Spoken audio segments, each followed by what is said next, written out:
lives, she actually lives really I close don't to have me, to but go down there, I won't, so. I never know how long she's staying. Make the time Change quick. it up because it's really biased on senior rate. I know, that's what I mean. Good evening. Oh, it's so lovely to see everyone. I will now call to order the regular City Council meeting of September 9th, 2024. Members of the public are invited to attend in-person meetings in council chambers. Public access is also available by telephone by using the call-in numbers posted on the meeting agenda, and tonight's meeting will be broadcast on the city's YouTube channel online. Will the clerk please call the roll? Mayor Leidy, Here. Mayor Pro Tem Luke Manhiro-Massa, Here. Councilmember Burns, Here. Councilmember Jaramillo, Here. Councilmember Kondo, Here. Councilmember Roper, Here. Councilmember Goff, Here. Councilmember Nowicki, Here. Councilmember Walker. Here. Thank you. Please join me in the Pledge of Allegiance.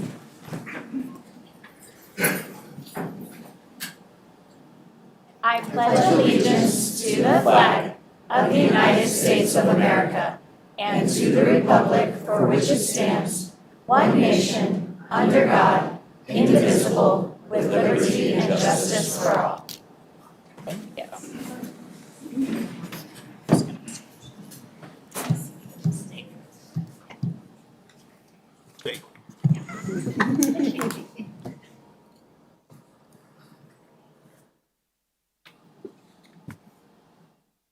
Good evening. I get to get a little closer for this part. Thank you for joining us tonight as we gather, thank you, for the last City Council meeting in the current City Hall building, which has served as the heart of our city's governance since October 1981. For over 4 decades, this building has been more than just a place where decisions were made. It has been a space where our community has come together to celebrate, to learn, and to grow. Our shared values have been brought to life in this building, and we have worked together with the goal of making North Glen a better place to live for all who call it home. When the first members of City Council took office on October 18th, 1969, it was stated that a city is built of more than bricks and lumber and cement. It is also built with the courage, spirit, and vision of the people who live and work there. Tonight, we honor not just the physical space, but the people and spirit that have filled these walls. This building has been the setting for debates, decisions, and discussions that have shaped the future of North Glen. In these council chambers, 10 mayors have had the honor of leading meetings that guided the direction of our city. But we did not do this work alone. Let us not forget the previous council members who served in these chambers and the present City Council. Our history would not be what it is without each member's unique perspective and the seeds planted during their terms. This room has seen countless special recognitions where we have acknowledged the contributions of our neighbors, celebrated achievements, and recognized the efforts of those who have gone above and beyond in service to our community. School tours have brought young minds into this space, sparking their curiosity and perhaps inspiring some future public servants among them. Community meetings have brought us together, reinforcing the bonds that make North Glen such a special place to live. As we stand here tonight, we are reminded of the countless moments, big and small, that have taken place within these walls. This building has witnessed the growth of our city and the evolution of our community, and it has provided a steadfast foundation for the work we do on behalf of the people of North Glen. I want to recognize the members of our city's boards and commissions and special committees who have met in this room over the years. Their dedication and efforts have informed the decisions made in these chambers, and their work has had a lasting impact on the city's progress. We also celebrate the countless residents who have participated in public meetings in this building. Whether you came to share your thoughts, voice your concerns, or simply to listen and learn, your involvement has been the cornerstone of our democracy. Your presence here has ensured that the decisions made in this room reflect the needs and desires of the people of North Glen. I would like to thank city staff, both present and past, who have worked tirelessly behind the scenes to keep us running smoothly. From those who prepared agendas and staff reports, to those who managed the technology that allowed our meetings to reach residents at home, to those who maintained this building and made sure council chambers was ready for the next meeting or event. Your work has been essential to everything we have accomplished here. You have been the backbone of our operations, and we are deeply grateful for your service. While we are bidding farewell to this building, we are not saying goodbye to the spirit and purpose that it represents. Our move to the new City Hall is a testament to our commitment to progress and to ensuring that our city government is equipped to serve our community for generations to come. The new, first-of-its-kind facility will provide us with the space, resources, and tools we need to carry on this work that honors our past while looking forward to the future. As we move into the new City Hall, let us carry with us the lessons learned, the friendships forged, and the community spirit that has flourished here.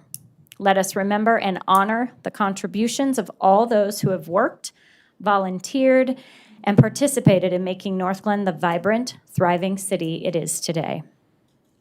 As we close this chapter, let us take a moment to reflect on the history that has been made in this space, and let us carry forward the values and dedication that have guided us over the years.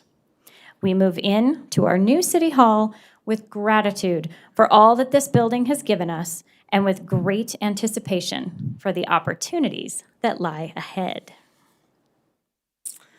As a symbol of the city's continued growth, there is a plant for everyone in attendance tonight to take with you. Please be sure to pick one up on your way out. They're going to be where the name tags were. I would like to invite City Manager Geyer to make some remarks.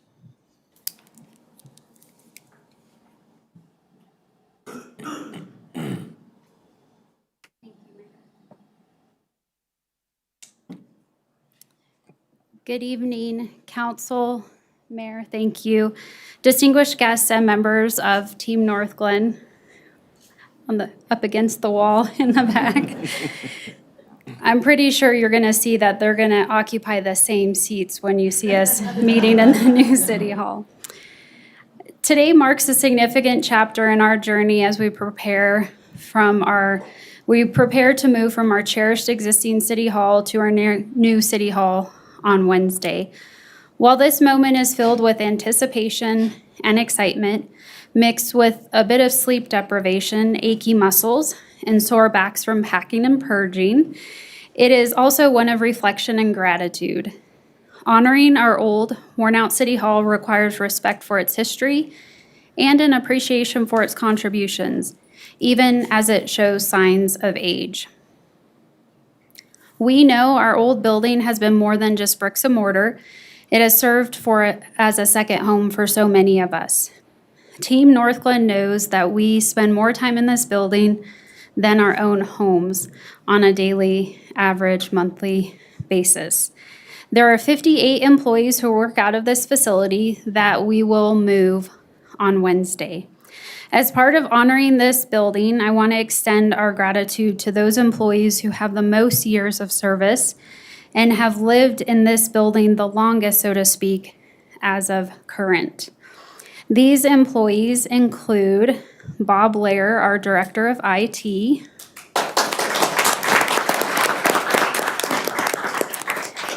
so one of the fun parts about packing and purging is we're uncovering all of this information, all of these documents that so many of us have not seen.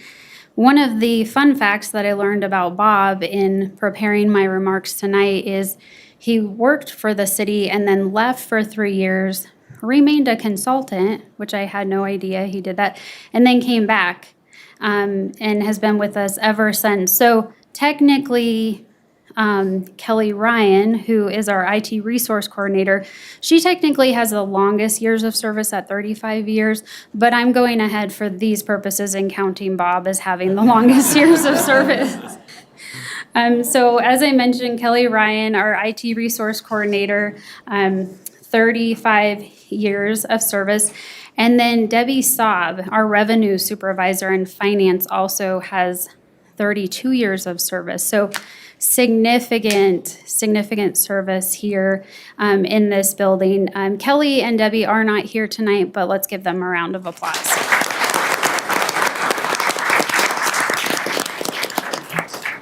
And then on a fun note, our most recent hire, unless somebody got hired today, staff jump in and tell me, Michael Ringling is our special events specialist, and he began his time with us on July 15th of this year. So we welcome him and hope he has many more years of service to North Glen. So again, I want to thank all of the employees that work out of this building and those who support taking care of this facility, Tony Carmasino and his crew, for not only their years of service, but all of the work that's gone into play to get ready to move on Wednesday. It's been a significant lift, and we're really excited. I've shared with a few people, I think we're all just running off of adrenaline and excitement right now for this move. But with that, every corner of this facility where we sit today has its own story, including nooks and crannies where certain insects, Brooke, make their way into our building, our mouse friends, our creaky windows, an elevator that has a mind of its own, and the rumored ghosts that supposedly live in the holding cells of the old police department, as well as the HVAC system that sometimes works and sometimes doesn't. So despite its age and its quirks, the work that has been done in this building is significant. We will remember the laughter that echoed through its halls, through its walls, the late nights, early mornings, collaborative efforts turned obstacles into opportunities, the heated debates in the conference room, in particular Tuesday morning leadership team meetings, the lighthearted conversations when it's only Wednesday and you're hoping it's already Friday. This building has seen us evolve, adapt, and overcome. In essence, the building has been the foundation, our home base, our gathering place on this journey as a city. As we say goodbye to our second City Hall and hello to our third City Hall, we acknowledge the important role this building has played in our community's history. Following the move on September 11th, we will decommission City Hall by September 30th and begin steps for demolition of this building. The reimagining work has kicked off for Phase 3 of the Civic Center plan, and that's the Public-Private Partnership, or P3, phase of the plan. Please follow, and we encourage you to engage in this work, as there'll be opportunities for public touch points along the way. So while we're leaving the history in this building, I can assure you that the strong culture that we've established will move with us on Wednesday. In this building, we created new organizational values and a mission several years ago, and we're excited tonight to reaffirm this vision and mission with you. Our mission as Team North Glen is that we enrich our community with high-quality city services and a small town touch, For us, people are the priority. We are responsive, inclusive, and respectful. Our 6 organizational core values include customer service excellence, integrity, respect, inclusivity, accountability, and joy. We may be moving buildings, but our commitment, as I said, to the community remains as strong as ever. So in closing, I want to express my gratitude for councils past and present, for staff past and present, who had the vision and financial prudence to position the city for us to make this move. I think it goes without saying the city is thriving and we have so much to be proud of. And as we like to say here at the city, we're North Glen proud. Thank you.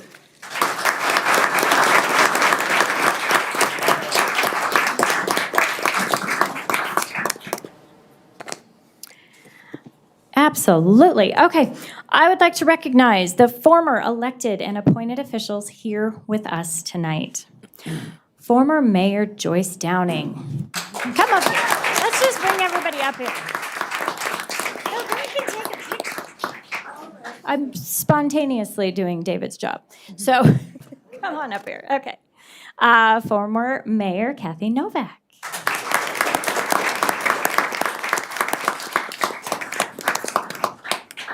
Former Mayor Dave Juszczyk.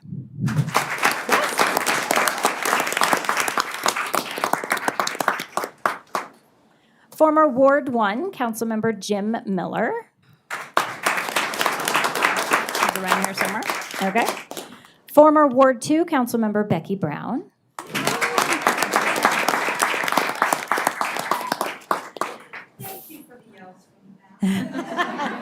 Former Ward 2 Councilmember Gay Monroe.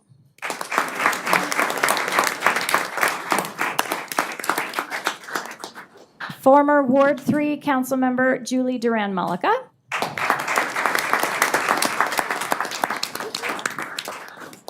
Former Ward 3 Councilmember Kyle Malika.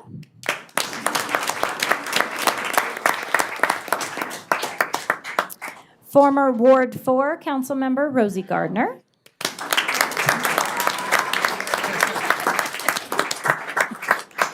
Former Ward 4 Councilmember Jill Parsons.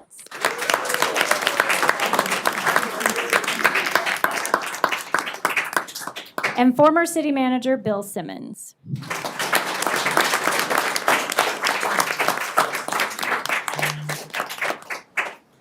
Okay, and before we take this picture, I want to make sure nobody snuck in that we didn't see.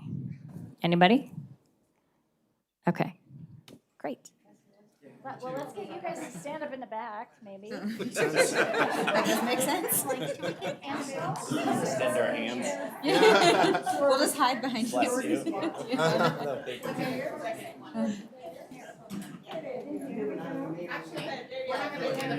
Mayor, so can you guys come back closer? And I was hoping somebody would hold up the end if they're really careful, it's kind of heavy. I'll take two of you. Good day, buddy. Balance. I don't think we're in there wondering. Kyle. Standing like a lady. Can current council members come down too, because it's hard to see you all. All together, perfect. This will be better than you. Gotcha. That's great. It'll be better lighting. That was always our issue. Can I get a soft gel? I know it. Is it on? No issue.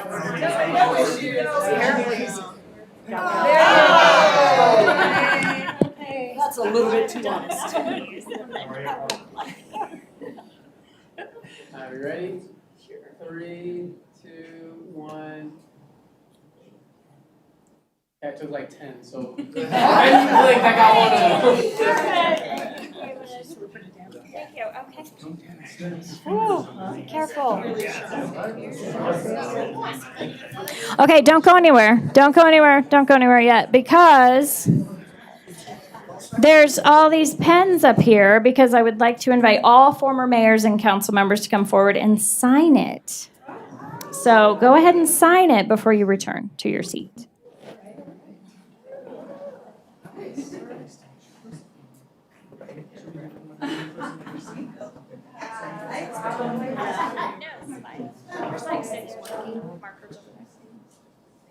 Is what working?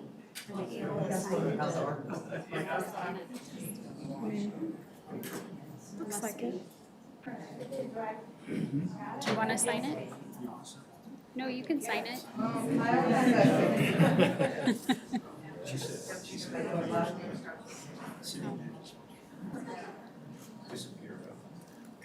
The sunset.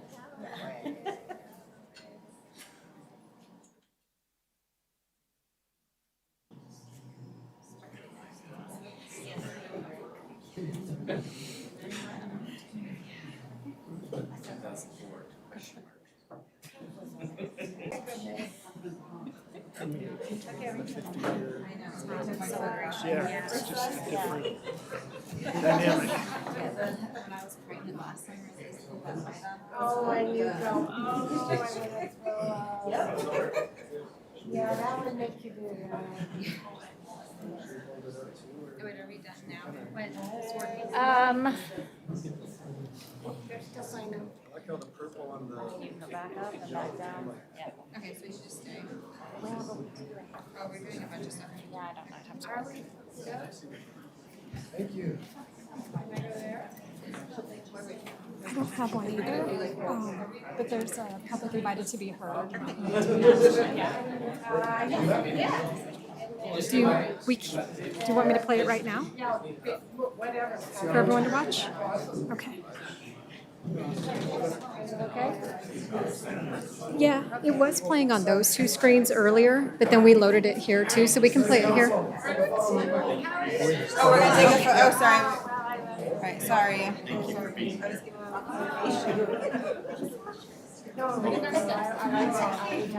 Watch the, at home. Yeah. You're gonna be back up in a minute, I think. Oh, wow. I know. Yeah, there you go. Ready? 3, 2. All right.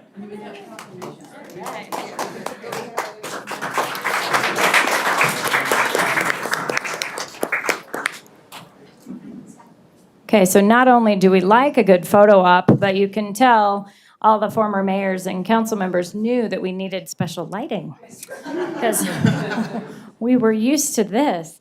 Thank you so much for coming. I really appreciate it. It is a special night for all of us to honor our last meeting in this building. We're going to have our first city council meeting in the new building next Monday, September 16th. And we're excited to have everyone join us at a public open house on Saturday, October 12th. Now, we're going to proceed with the business part of the regular meeting. So don't forget to pick up your plant in the lobby if you're scooching out. Okay, thank you again for coming. I really appreciate it.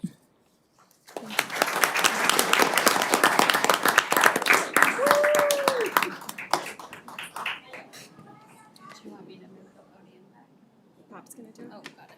A little kid doing this. Yeah, that was jumping up and down. I know, I was hoping for. Yeah, but It's over there. All right. Thank you again. We're going to move into response to citizen inquiry. City Manager Guyer, are there any responses to resident inquiry? Oh, wait, stop. So sorry. I just interrupted myself. I apologize. All the excitement got me off track. We're going to play so that it's part of our YouTube video for all the residents at home, the slideshow. So take a minute and enjoy it. Stretch if you need to. It's only 9 minutes. We need some music in the background. We could sing. so Yeah, right. That's funny though, Becky. I'm fine. I did. It would take too long. Anybody else? Yeah. Or just. Aren't they in a tray? I'm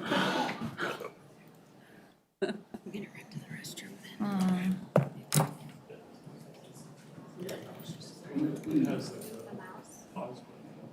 Will you move the mouse? Sorry.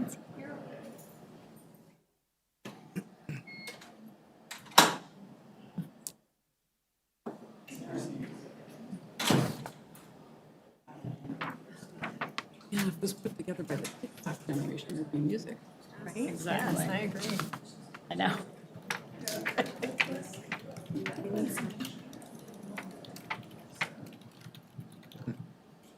Oh, wow. No, look super.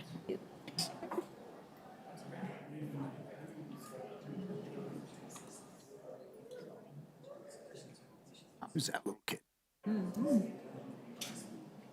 Quite the fit.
Take a deep breath. Again, yeah, thank you. Thank you. It was such a fun look back, so thank you for indulging us there. And that way, it's in our video for years to come. Moving into public invited to be heard, this is an opportunity for public comment on any item not set for public hearing. Statements are limited to 5 minutes per speaker. Statements must be related to city, I skipped over Heather again. Did you have any responses to citizen inquiry? Well, now I have to say it for fun. We're moving. Okay. On Wednesday, City Hall will be closed. September 11th, 12th, and 13th will reopen to the public on Monday. So this is what happens when I don't have my coffee. Okay. All right, thank you for that. Back to public invited to be heard, because I know we have someone that has signed up. So come on up, please state your name and address or ward and provide your comments to council.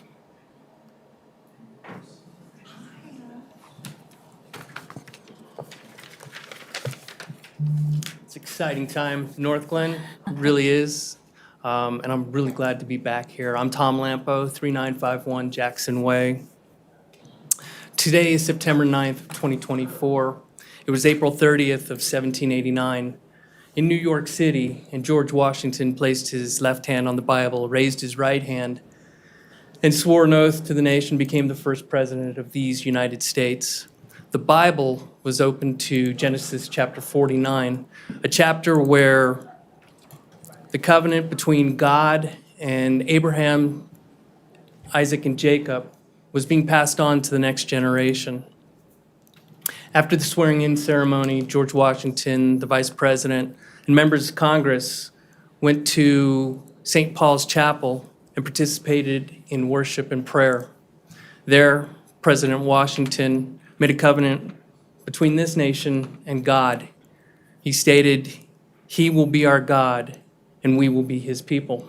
And that covenant remains today. The chapel remains as well. It's less than 100 yards away from the World Trade Center. And because New York City was where that covenant was made between God, or this nation and God, it is a spiritual battlefield. So I'm here tonight to pray for North Glen, so please join me in prayer. Heavenly Father, in Jesus Christ's precious name, we invite you here to North Glen to be our God, and we will be your people. You are a covenant God. In Psalm 89:34 it states, "My covenant will I not break, nor after the thing that is gone out of my mouth. You cannot break your word. We will transgress against you, and you will still honor your end of the agreement. You are a patient God. You are far above our understanding. You see our potential, not the muck we are standing in." Father, I want to lift up to you all members of North Glen community who are feeling uneasy about the times we are in and the election in front of us. We don't deal with uncertainty well. In Philippians 4:6-7, you state, "Do not be anxious about anything, but in every situation, by prayer and petition, with thanksgiving, present your requests to God, and the peace of God, which transcends all understanding, will guard your hearts and your minds in Christ Jesus." Help us to trust in your words. Show us how to release situations that cause us anxiety and not desire to take them back. You understand us, and you know it is not easy. If we release these situations, there is no way for us to think we can control them. It's not our nature. Be patient with us and grant us your peace. In your precious name we pray. Amen. Thank you, guys. Congratulations. It's exciting to see you. Thank you.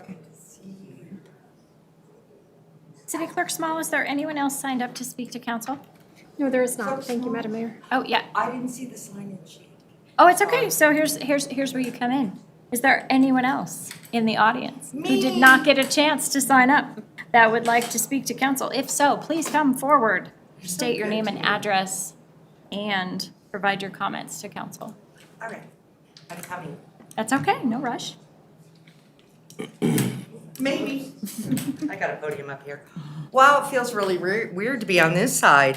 My name is Becky Brown, and I'm with Ward 2. I just have a couple issues that that I've been asked to bring forward to City Council. Believe it or not, yep, they still call. It's kind of funny. So the first thing I want to bring up is actually a personal one of mine. When we started repaving Malley, Kent would tell me that we were going to do the lanes all the way up Malley. We did not, because they were, I believe they were there before. Those lanes are not all the way up. They go past to the school and then we stop. And the problem is when you're coming down Malley, because of the light, people tend to drive right in the middle of Malley. And Jay can attest to that. The lanes may not slow people down, but they do keep people in their right lanes. And a big fear of mine with Big Blue is that my mirror's gonna take a car, you know? And I already hit a car with Big Blue in the mirror, and I totaled a car with Big Blue, and the only thing that happened to my truck was the mirror. So I don't want to take somebody else, you know, out. So if we could look into possibly getting those lanes put, I believe they were there at one time, put back up there, I would really greatly appreciate it. The next thing I'd like to talk to you about is that I'm representing the owner of the cigarette store over in, you know, I always screw this up, it's over in the Walgreens Shopping Center. I'm sure that you're all aware, we're getting that gas station on the corner. When the landlord came in to tell everybody they had to leave, he gave them 15 days to move, and he tucked this guy into, he's right next to Cheers, but they tucked him back. His business is falling because he has no visibility. And I'm wondering if somebody could speak to business development and see if he would like to put something out by the Walgreens sign that says that he's still there. I get it. It might be one of those wiggly guys or something, but he did put a sign out there, and it was removed by the city because I guess he didn't follow the proper rules, as we all know. So if we could look into that too, I would greatly appreciate it. My third comment really has to do with the amount of calls that I'm getting lately regarding the dice board. I would strongly suggest that the council and the city manager schedule a meeting with the people on the dice board so that they can speak to you directly regarding the issues that they are not pleased with. I'm not getting involved in that because I'm not a council member anymore, but they really do have pertinent issues that need to be at least looked in or make them feel better. They're starting to feel, in all honesty, that dice doesn't matter anymore, that council does not care about them. And I think that one of the big problems that I heard constantly, it's not a problem, but the person that is their new city staff representative cuts the meetings really short. They're supposed to go to 7, she cuts them off at 6:30, and they're at a point where they would really like that to stop. So that's one of them. They're not feeling like they're even necessary. You're going to have the same thing happen on the dice board from the people that have called me. I don't solicit it, they call me. You're gonna have the exact same problem we had with the police. CCP, you know, I never got that right. We're gonna have the same problem. There are at least 4 people who called me that want to resign, and Chris is doing his best to keep everybody in place, right? But he is also very frustrated with the way that DICE is being treated and taken care of at this time. So I think it's really important from a resident standpoint who gets the calls all the time that you guys take a step back and meet with them, including the city manager, because they're struggling. They are really struggling. And I would hate to see, they honestly, everyone that has called me has said the city does not have faith in the DICE board anymore. They're not working with them or anything like that. I'm giving you secondhand knowledge, so I would appreciate it if you would reach out to them as a group and listen to their concerns so that they feel just as important as they are in our city. We made a big deal, best, you know, to have them come on board. They've been told they're the best, and when ex-councilmember Mullica is elected, she wants to have them across Adams County. So I would really hate to have it fall apart right before something like that should happen. So please take it into consideration and meet with them. And I want my stripes. Thank So you. have a great day. It was great to see you all. Thank you. Thank you, Becky. Is there anyone else in council who did not have a chance to sign up but would like to speak to council at this time? Okay. Is there anyone on the phone who would like to speak to council? You may press star 6 to unmute at this time. Okay, hearing none, we're going to move into proclamations, and we have 2 exciting ones. So if council will join me down front.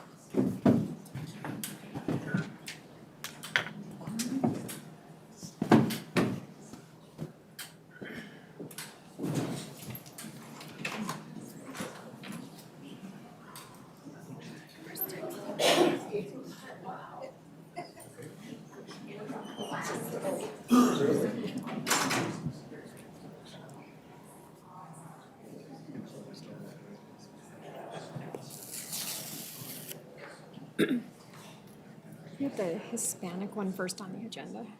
Okay.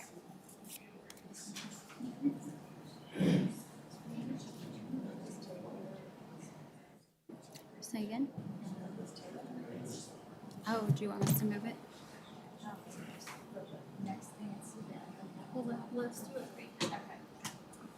Thank you for your patience. We're going to move this table.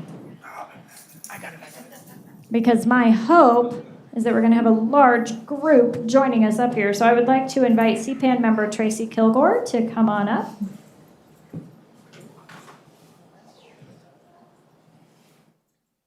So before I read it, I'm going to introduce all your members and bring them up.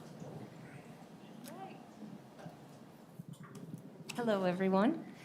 I will invite all the rows, 1, 2, 3, 4, 5 rows of CPAAN people, volunteers, to come on up.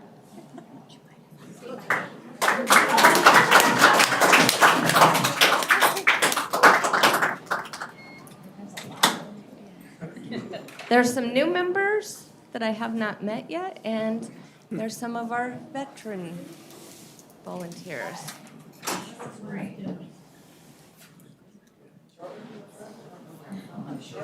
So I'm going to read the proclamation, and then we will make sure that everyone gets an introduction, and anyone on CPAAN that wants to add some information, we will take it. Wow, I love how big this group is. Is this the whole group? Is anyone absent? We have some people who couldn't. This is incredible, though.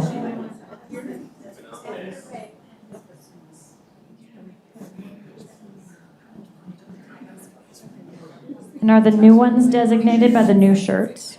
No? Okay. Just noticed there's some cool new blue ones. All right. Okay.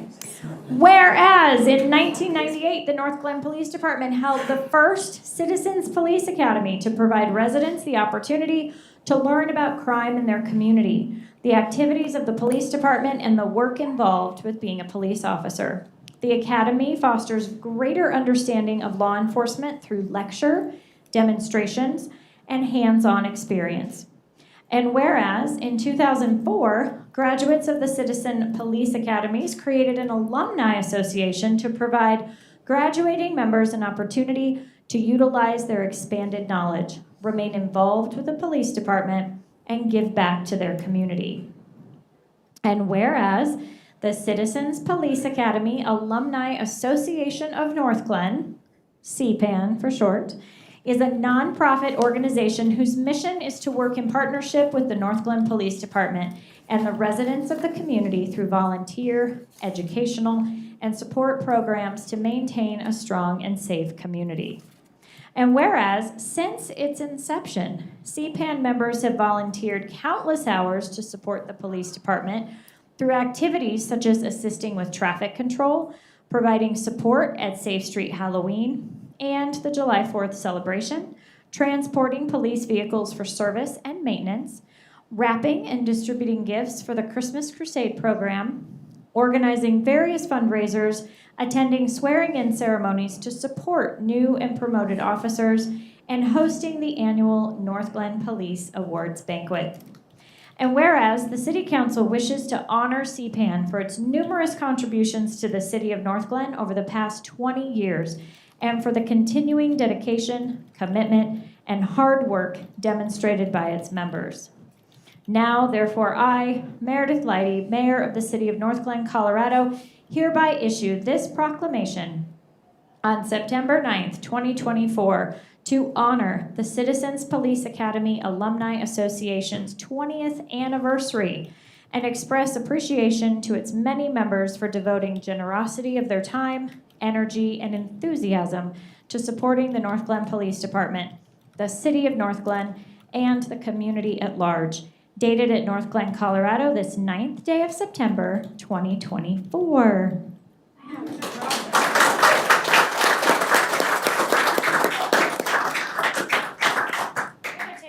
But I'm gonna pass the mic. I want to know everyone's names. So I'm gonna start. Say your name. Tom Konechny. Denise Clark. Kristen Premer. Jim Clark. Liz Miranda. Daniel Moran. Gay Monroe. Janice Carroll. John Monroe. Tad Peterson. Barb Kinesi. Lee Stewart. Brandon Brocate. Sharon Whitman. Michelle Hoops. Margot Billsborough. Valerie Brown. Tiffany Brown. Leanne Drysdale. Tracy Kilgore. Tricia Quint.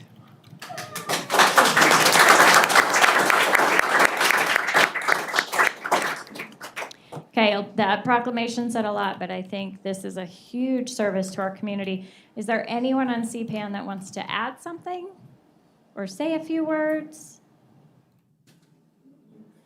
Okay.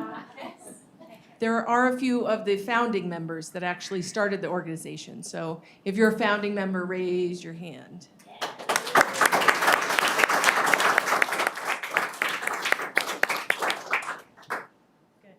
add-on. I love it. Okay, now we're going to take a picture.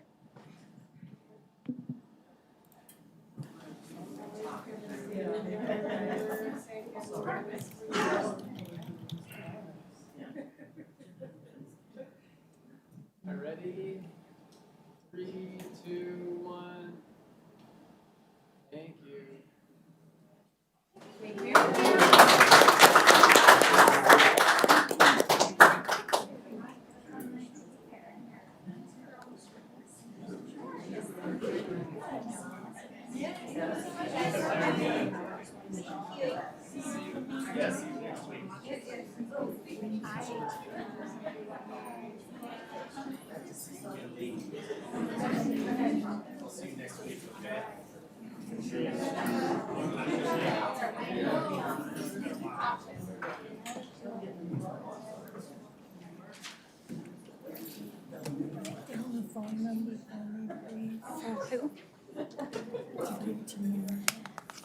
Okay, our second proclamation tonight is Hispanic Heritage Month, which is from September 15th to October 15th of 2024. And we have our Diversity, Inclusivity, and Social Equity Board member, Claudia Hernandez, is here. If you want to come on up, thank you. Oh, yay, and you brought your friends.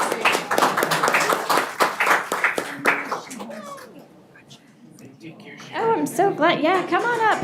You can be here with us. Just have patience with this long thing I'm going to read. You ready? Okay. Whereas Hispanic Heritage Month is an important opportunity to acknowledge the contributions of the Hispanic community and the crucial role Hispanics play in shaping the future of our country.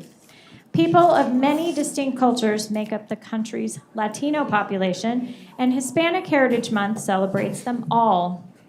And whereas Hispanic residents have played a vital role in the development of North Glen, contributing to our city's growth and prosperity through their work in education, business, healthcare, public service, the arts, and other essential sectors. And whereas the 2024 national theme for Hispanic Heritage Month, Pioneers of Change, Shaping the Future Together, highlights the pivotal role that Hispanic individuals and communities have played in pioneering change, breaking barriers, and fostering innovation, which continues to shape a more inclusive and just future for all. And whereas this theme resonates in North Glen as we recognize the leaders, visionaries, and everyday pioneers within the Hispanic community who have contributed to our city's progress, unity, and commitment to diversity.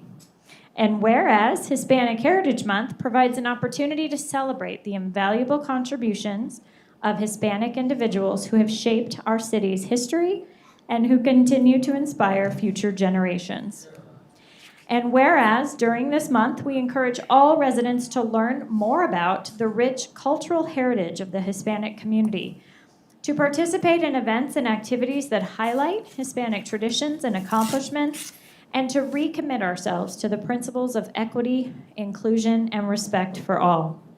Now, therefore, I, Meredith Leidy, Mayor of the City of North Glen, Colorado, hereby proclaim September 15th through October 15th as Hispanic Heritage Month, and encourage all residents of North Glen to reflect on the significant contributions of Hispanic people and to join us in recognizing and celebrating the prosperity, power, and progress of Hispanics during this special month and beyond.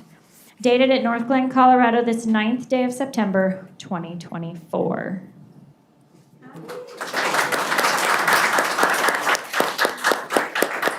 So, you're just way too fun. I have to interview you. What is your name?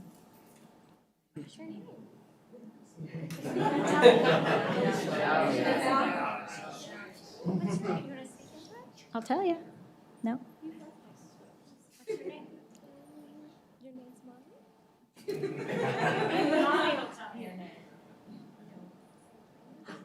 Okay, well, this is Noah, for those of you at home that have been enjoying his dancing. He's fabulous. Well, Noah, thank you for coming. And who'd you bring with you? Who's this little one?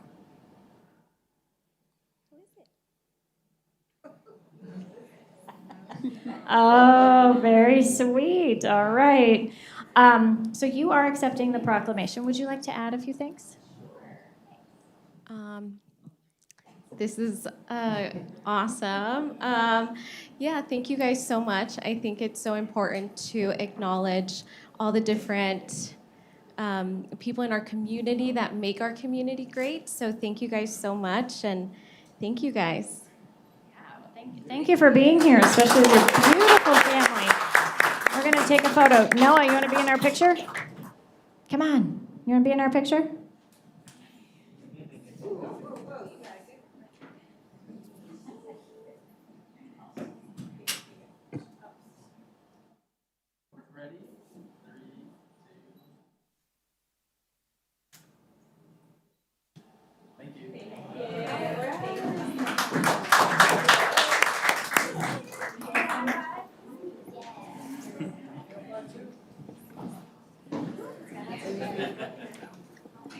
That's from Sharon. Her phone number. Oh.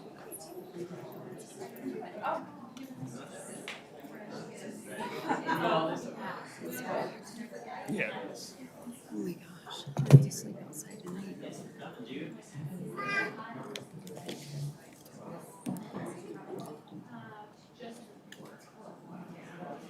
pineapple. The color was a little, No, it's off. Everybody was commenting how good it is. oh, good. Okay.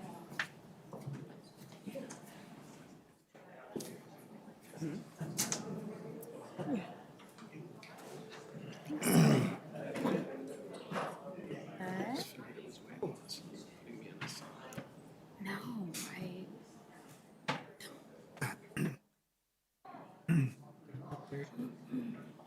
Well, that was fun. Little ones to bring so much energy into the space. No.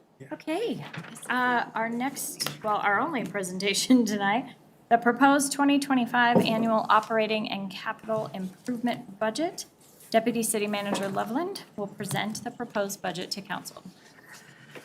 Good evening. Good evening, Mayor and members of council. This seems like a way heavy topic after what we've got, the fun that we've had, so apologies in advance for the proposed budget, but I think we'll be in good shape. One little factoid that I looked up before this meeting was the first presentation of the budget that occurred. I don't have a prize for anybody, but do you know what the 1982 budget total was? Oh, I have a guess. Roughly. Which year? 1982. So in 1981, they would have been presenting the 1982. I have a Two guess. Is budget it this building. around like 7.4 million? 12.5. 25. 10. 15. 9.8. $1. Multiple times. That's not the price of It could have been the prices, right? And without going over, no. Oh. You gotta give us, No, it was $27 million. So yeah. In 82? That was inclusive of capital projects and debt service at that time. Oh, I guess I was picturing So, something else. Okay. But the general fund budget at that time was about $7.5 million. So See, I knew I read it everyone's a somewhere. winner with all your guesses. So just want to point that out. I won. It's fine. We're all winners. So today we'll talk about our $85 million proposed budget. There we go. Let's get into it. A couple of the topics you can see here, we'll talk about revenues, talk about expenditures, really just focus on kind of those bigger key areas. We've started off, really down in the details, August 5th, and then again, August 19th when it comes to the capital portion. So my goal tonight is not to necessarily revisit all of those conversations, but to really provide kind of a more broad overview of the proposed budget. With that, again, this is just the proposed budget. There's opportunity, for things to change between now and adoption, which is scheduled for October 28th. There'll be a public hearing on October 14th as well, so we have some time. We're here today, as set by the city charter, that the proposed budget needs to come forward from the city manager no later than September 20th. And with the timing of meetings and what have you, we're here today with the proposed budget for 2025.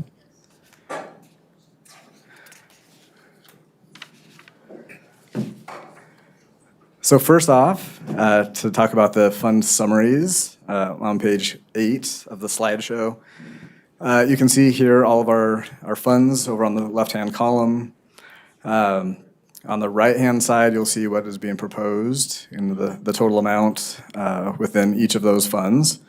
The general fund, of course, our largest fund and kind of deals with our operations and kind of on a kind of a more regular basis. I think when people think of, our city, they really focus on the general fund. So this is at $39.3 million as proposed.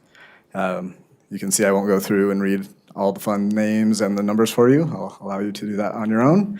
But for a total proposed budget of $85.8 million across all funds. This is inclusive of all capital projects and including debt service. So this is total expenditures to operate the city.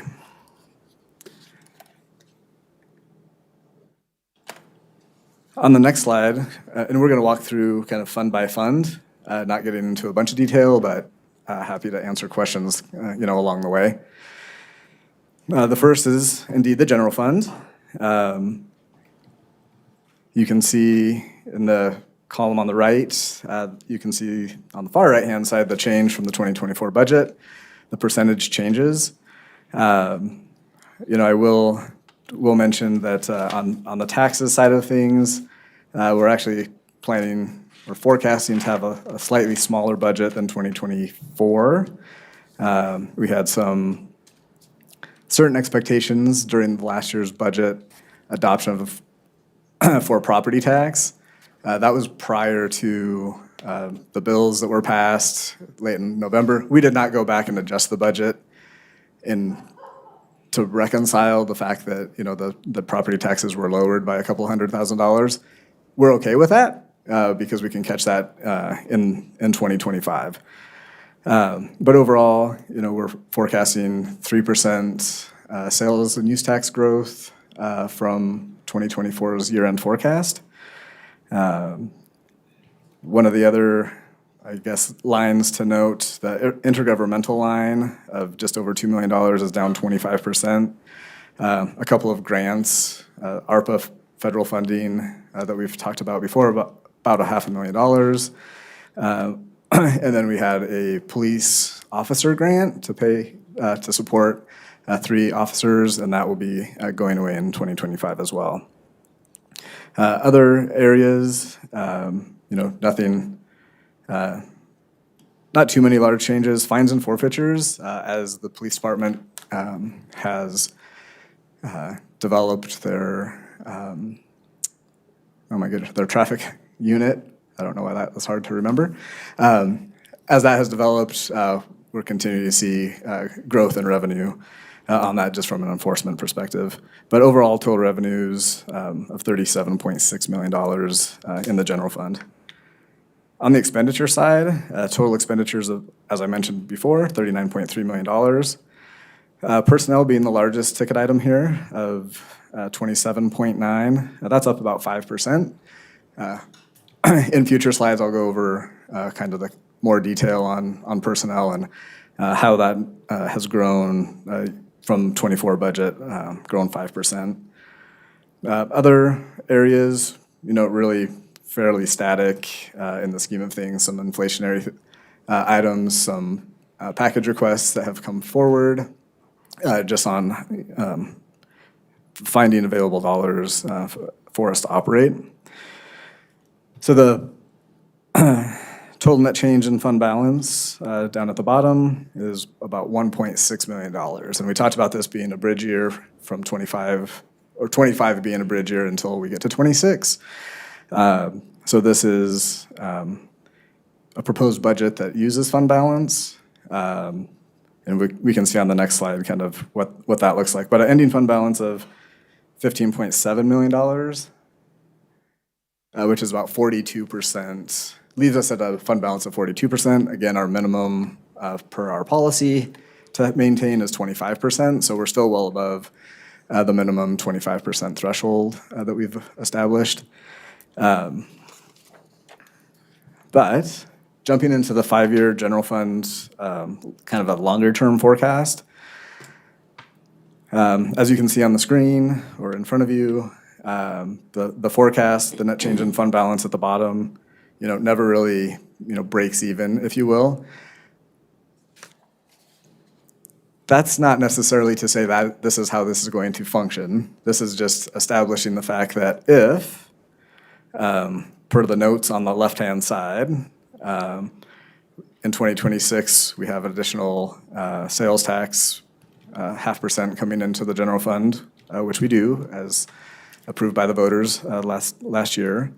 But we do have the crisis response unit, funding not being supported by the federal dollars of a little over $500,000. Charges for services really are not meeting revenue forecasts that were really established. With a lot of that is the creation and the building of the new recreation center. There were some expectations that had previously been estimated and forecast and kind of targeted. And at this point, we're not meeting those targets. And so that forecast has been downgraded by $500,000 into the future. It does assume that in 2026, the 5-year staffing plan that was presented on August 5th, none of those positions were recommended due to not being able to fund them. We've plugged that into 2026 just to show the impact, to say, hey, if we were to fund those, what kind of impact would that have on the forecast? And then the last kind of a newer item is the transfer out to capital projects for roads and park amenities. That was part of the ballot question last year, to really focus on, those elements. And so identifying, the need, I think we talked about it on August 19th, the need to maintain a PCI or get to a PCI of 70 or at least maintain 68. We need at least another $500,000, of funding for that. And we feel like this 0.5% sales tax helps provide that. So we will see, a $1 million transfer starting in 2026, going to the capital projects fund to help support the road projects and then the park amenities efforts that were part of that ballot question. So all in all, it's just a reminder that each year we'll have to have potentially challenging conversations and prioritize, the needs of the community, and that it's, I don't know, nobody wants to show that we have all the money in the world to do all the things, mostly because we can't control that.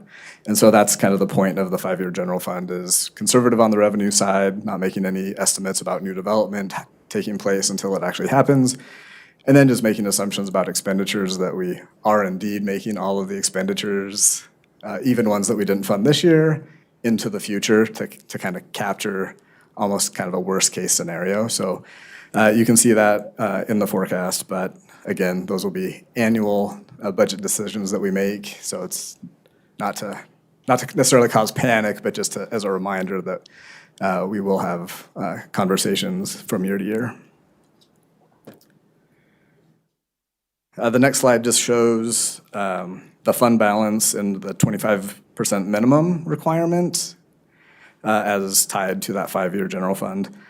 So the larger number is the 25% minimum, and we're doing that just based off of revenues for each of those years, and then the amount that's available. And you can see, as time goes on, the fund balance lowers, and then the amount that's actually available from a dollar perspective also goes down quite a bit.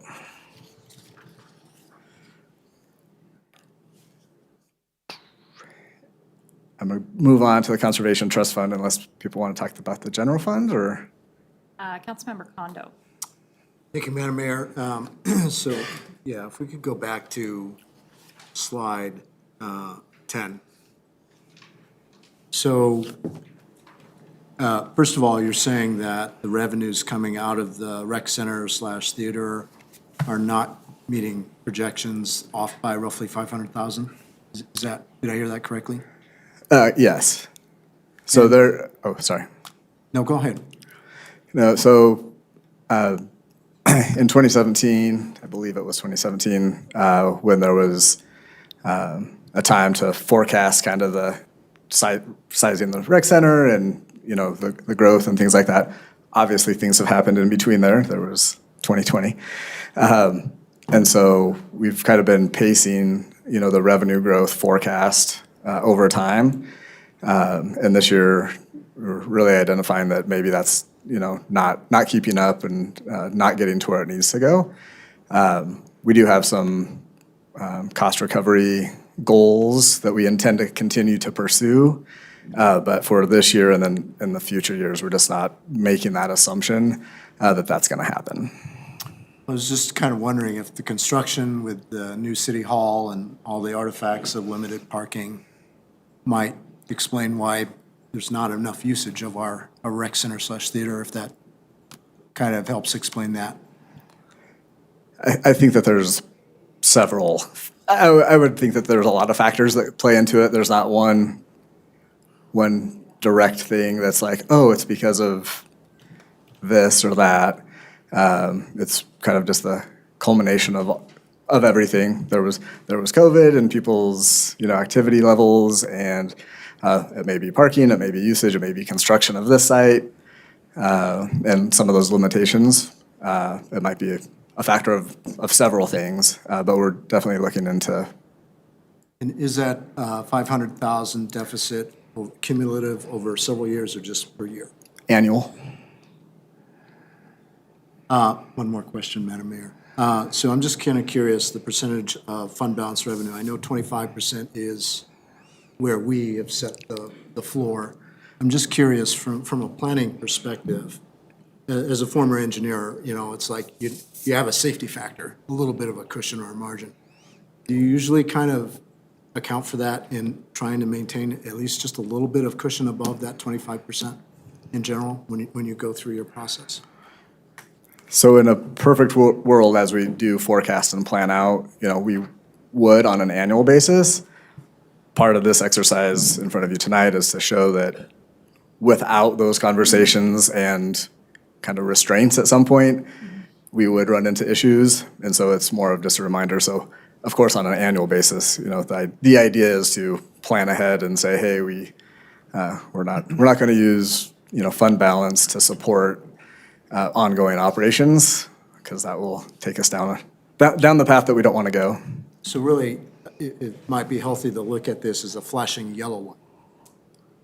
Kind of a leading indicator, and hopefully we need to take action in a future budget to make sure that we don't continue to have a flashing yellow light. I agree with you. Okay, thank you. Mayor Pro Tem? Thank you, Madam Mayor. Hello. Hello. I have two questions, but I think they might be related, so hopefully you'll help me understand. You had mentioned that in the intergovernmental revenue forecast here, that part of that were grants to fund 3 officers, and that's expiring in 2025. And I also see that the personnel amount increases substantially from 2025 to 2029. So I'm wondering, is that factored in there as well, or how do we anticipate funding those 3 officers when the grant funding runs out? So in 2025, we're able to fund, and Yes. and the plan is to continue that right now. So those are included, They are included? in the Okay. expenditure side. Yeah. Okay, It's just great. it's just the revenue that we're taking away. Right. Yeah. I assume, but is that reflected? So I know there's a substantial increase from 2025 to 2029 in terms of personnel. So I'm just assuming, is that, anticipating more FTE or including those positions that are currently funded by grants that we'll have to keep funding year after year, inflation, all of those good things, because it's about 25 million more over Yeah. 5 years? So it is assuming that those positions continue. Okay. And So then again, kind of in the worst case on the expenditure side of things is to continue spending that money. Okay, it was just $5 million, so I'm just wondering if that includes more. Yeah, in addition to about a 3.5% to 4% growth factor of compensation, insurance benefits, Right. et cetera. Okay, that was it. Thank you so much. You're welcome. Councilmember Nowicki? Thank you, Madam Mayor. Thank you, Deputy Director Loveland, for being here. We had a discussion, I think, a couple weeks ago regarding kind of the water infrastructure that would kind of need to be maybe addressed at some point. Is that kind of accounted for in here? It is not. That's another fund that we'll speak about in a couple of slides. Yep.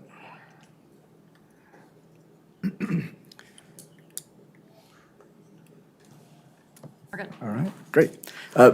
Moving ahead to the Conservation Trust Fund. And we actually saw this on August 19th. Nothing has changed. Total revenues of $525,000. Expenditures, those are on slide 27. I'm not going to flip to that right now and read them, but those were presented at that meeting. So for a total fund balance at the end on the Conservation Trust Fund of $321,000. Again, no minimum requirement of fund balance or reserve in this. These are lottery proceeds that are coming in. We typically use those for one-time capital projects. So in times that we have projects that are needing funding for Parks and Recreation, we'll tap into these funds, which you will see, like I said, on page 37 or 27, if I could read my writing. In the Capital Projects Fund, total revenues, $9.1 million. Again, this was presented on the 19th. I think a little bit of a breakout here on expenditures, capital outlay of just under of 11.7 million, and debt service of 4.1. Slides 28 and 29. we'll see the debt service breakout on slide 33. But we are completing some projects when you look from 23 actual to 24 forecast. Obviously, a major one is the new city hall that we've spoken about, that we're cash funding. So you can see, a drop that's fairly significant, but that 11.7 million is more aligned with kind of normal years as far as road reconstruction projects and things like that. So more of a normalized year, but that is why there's a large drop from current year to 2025.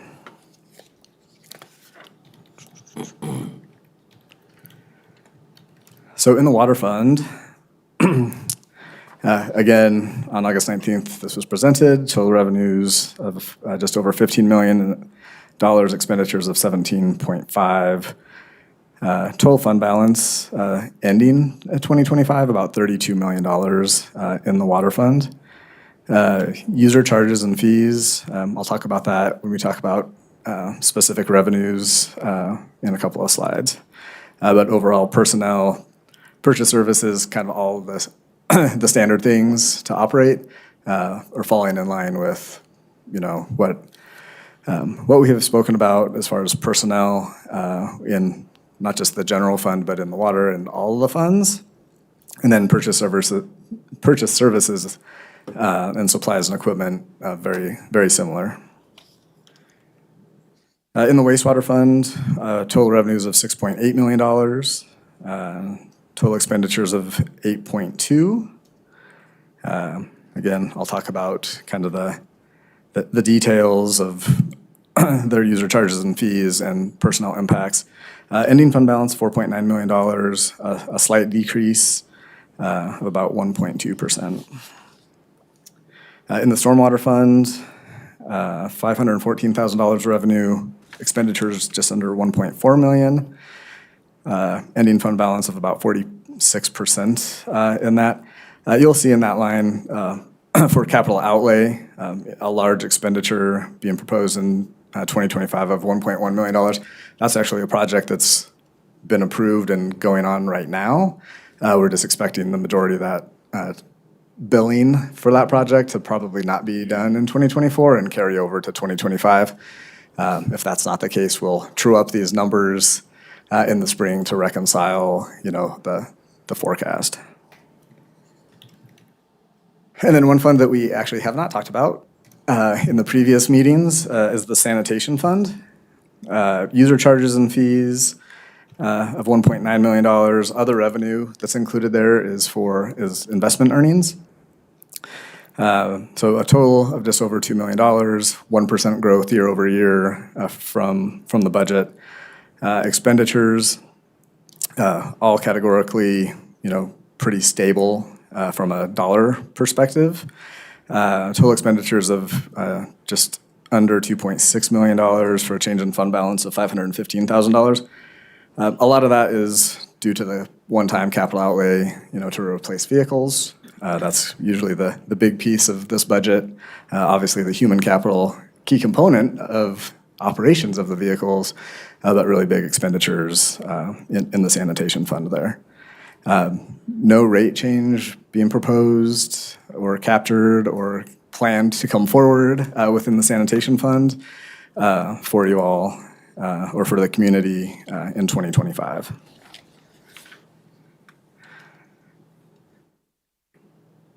Oh, I have a couple of questions. Great. Councilmember Kondo?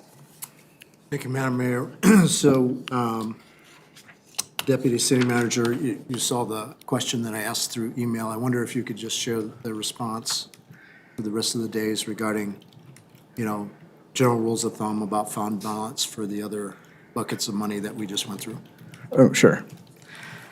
So the question was, what policies do we have besides the general fund minimum reserve requirement of 25%? So we don't necessarily have minimum fund balance requirements in all funds, but we do in the water fund and the wastewater fund specifically. So the water fund fund balance policy is one, it does collect tax revenue, so it does fall under the Tabor restriction, so we do have to maintain a 3% Tabor fund reserve. We also have 25% of operating expenditures within the fund on top of that. And then additionally, we have identified $1 million for capital, just to make sure that we're not kind of left open to kind of any type of emergency capital needs in that fund. And then the wastewater does not have the Tabor 3% restriction, but it does have a 25% operating capital minimum, and again, the $1 million capital reserve requirement. So those are the city's policies in those. And then I would just mention that stormwater somewhat operates, and you can see with the assessment that's going on now, pretty tightly. It's a small fund with only $500,000 of revenue annually. So a lot of the projects that we do are cash funded kind of as you go. We let funds accumulate, have larger projects, and then we can invest at that time. So no standardized policy for the stormwater fund. And then sanitation, again, no standardized policy, but still try to maintain kind of that just kind of healthy level of 25% operating reserve for emergencies. And so I think, does that Yes, it does. address I guess things? one Okay. other follow-up. I mean, obviously, just looking at sanitation, for example, it seems like we've been kind of taking out of the fund balance. And I wonder, do we need to potentially consider an increase in fees if we want to kind of stem the flow of money going out of our fund balance? Yeah, so on the sheet, we are showing on that left-hand side kind of what actually happened in 2023, which we actually had an addition to fund balance. We're showing 2024 budget, a potential decrease. Forecast for 2024 is showing really just what we had budgeted kind of as a worst-case scenario. So we'll continue to monitor that. There were some fees that are going up, if you recall from kind of our conversations about certain needs as far as like landfill fees and things like that. Fuel prices, some of those things are going up. I think when we look at, total revenue of $2 million and a reserve balance of 1.3, we're probably in pretty good shape. But again, long view isn't, the goal is not going to be, let's reduce fund balance by $500,000 a year. That only gives us a couple of years if that were the case. So we will, continue to monitor that, and if that is determined, for a fee increase, that would be brought forward separately from the budget, but definitely part of a conversation that would bring forward to council. Thank you. Councilmember Goff. Thank you, Mayor. So my question is, it's pretty simple, I think, quick one. But in the sanitation fund for personnel, it looks like the costs are going down and salaries are going up. How do you explain that? Yeah, actually just turnover in staff. We had quite a few long tenured folks retire and bringing up with new folks, and you end up with a little bit of savings. Okay, thank you. Yep. All right. So this is just kind of a snapshot looking at 23 actual, 24 budget, and 25 proposed budget. Not going to dwell on this, just kind of a bar chart to give you a visual that things are staying, pretty steady, pretty consistent from one year to the next. The intergovernmental 2023, there's a big grant to do 120th, so that kind of explains that drop off. But overall, pretty conservative and pretty steady, city that we have. So on the revenue side of things. Again, sales and use tax growth forecast at 3% above 2024 year-end estimates. No change to the property tax mill levy rate, still 11.597 within the city. So overall revenue on property tax is expected to be relatively flat. We actually saw some growth in the preliminary assessed value that came out just August 25th of about 1.2%. We'll see what that looks like when the final assessed valuation is provided in December. But overall, relatively steady expectations on the property tax side of things. House Bill 24B 1001 impact. More to come on that. I believe that should be impacting us in 2026 for tax year 2025.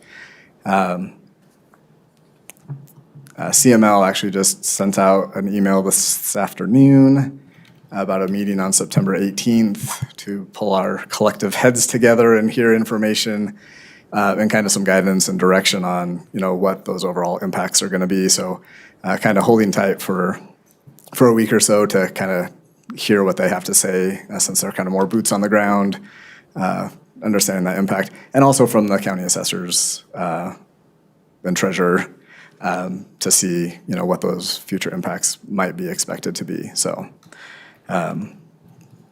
more to come on that, I guess, is what I have to share for now. I don't have a number to share. It'd be premature of me to share anything along those lines.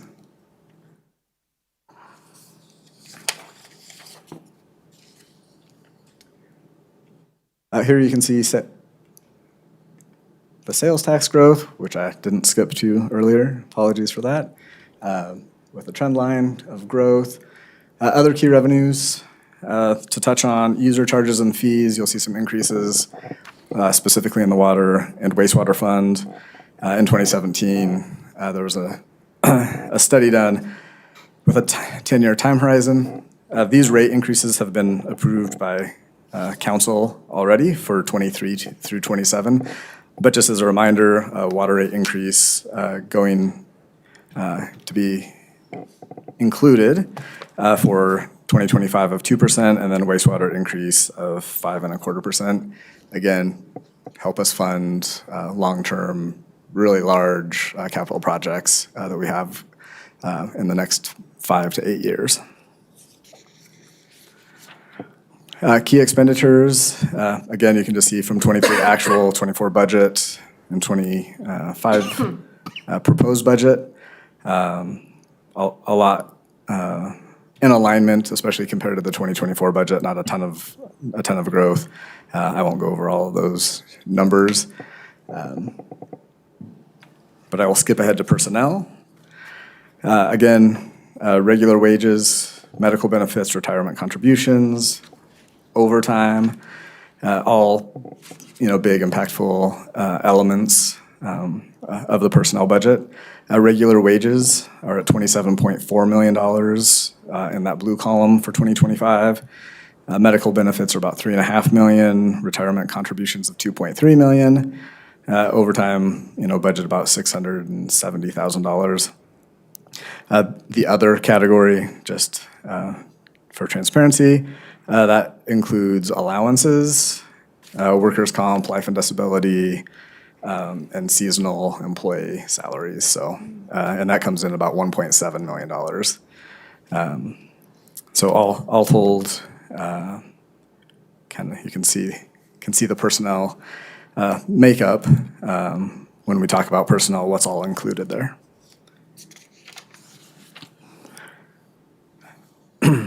So this is a repeat of information, but market adjustments, 2% for non-sworn employees, and the sworn that are not currently a police officer or a sergeant. 3% for police officers and sergeants on the market adjustment. And then merit pay, you can see 3% for non-sworn employees. Again, sworn positions not within the step plan. 7% increase for officers moving to the next step, and 6% for sergeants moving to the next step. So those are included in this proposed budget. All told, that accounts for about $1.2 million, with about 85% of that going to the general fund specifically.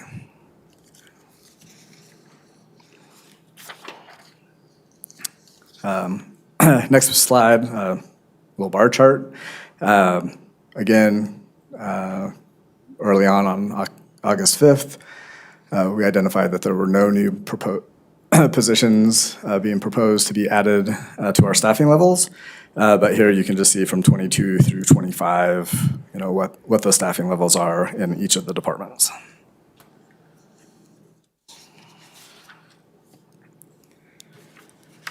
Skipping ahead to our next biggest category of spending is capital projects. Here you can see a breakout across funds. The biggest being in the capital projects fund, and again, the water fund. Those projects are detailed, not necessarily detailed, but summarized in the next few slides. If you have questions regarding those, we addressed these on August 19th, so I'm not sure if there's more to come on those or not, but please let me know. And I'm just going to cruise through the slides, and anybody can say so. I'm not even going to talk about them. I'm just going to say, hey, here's Conservation Trust. Here's a slide. Hey, here's a slide of capital projects listed.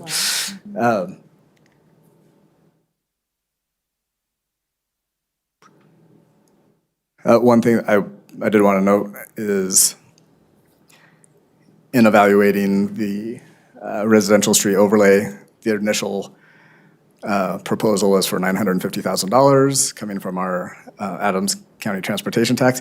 We actually didn't spend through the process in 2024. The contract is a little bit, we found some savings. So there is a couple $100,000 to add to what we'll invest in 2025. And you can see that number, 1.148 million, is going to be available to help. That was one of our conversations from the 19th that was, hey, what are we doing with the PCI and do we need more funding? There is a couple $100,000 more funding available for next year to keep us kind of on track and on pace until we get to that kind of 1.5 number starting in 2026. So since you mentioned it, it doesn't feel off topic. Do you have an answer to the concern that was raised during public invited to be heard? Was it Melody? Malley Drive, that it was kind of unfinished? I was not in the room for that conversation, so I'm somewhat, but I believe I do know enough about it. That I believe we are looking at the striping on Malley It's the striping. for, to get that bid and to get that work done, so, Okay. yep. Councilmember Nowicki? Thank you, Madam Mayor. Can you say a little bit about the Odell Berry Park under the Capital Projects Fund? Because I see that, I think there is 1.7, and if I recall, that was for kind of, I'm drawing a blank here, kind of planning, right? And then there's this kind of $3.5 million gap. So we have secured some grant funding. Okay. Which is the kind of the $1.7 million number there. And then on the 19th, we did talk about kind of the future plan and the future grant cycles to help, hopefully get to that additional $3.5 million in additional grant funding over the next, I believe it was 2 years. So. Okay. Councilmember Kondo? Thank you, Madam Mayor. This one is a question I have not pre-sold with you, but the conversation tonight just prompted me to think about it. So if I add up all the revenues for all the buckets of money that have personnel, it's about $60 million. And I think I added up all the personnel expense, salaries, benefits, et cetera. And that's about 34.5 million. So that's about 57.5% of our revenue or our FTE-related costs. Don't need an answer tonight, but I'm just really curious as to how that stacks up to other cities in terms of, are we in the middle of that, or are we on the high end when it comes to that ratio? Okay. So don't need an answer tonight, but I did want to ask that question. Great. So I'll semi-answer the question. Okay, yeah, Without, if you're able to. So one of the things, to consider, comparing cities to cities is Really, we would have to narrow it down to whatever fund is most apples to apples. So probably general funds are most apples to apples to be considered. And that, I don't have the number. If you want to take a look at the general fund ratio, it's probably somewhere between 70 and 75%. Yeah, hold on, doing the math, Okay, because you know I'm the math. yeah.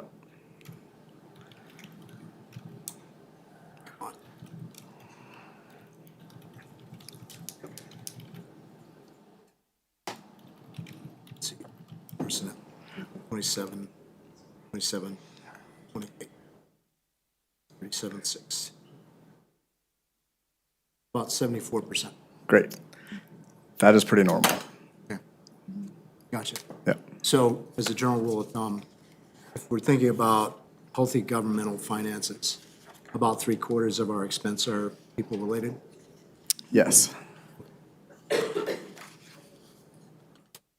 People to run the city.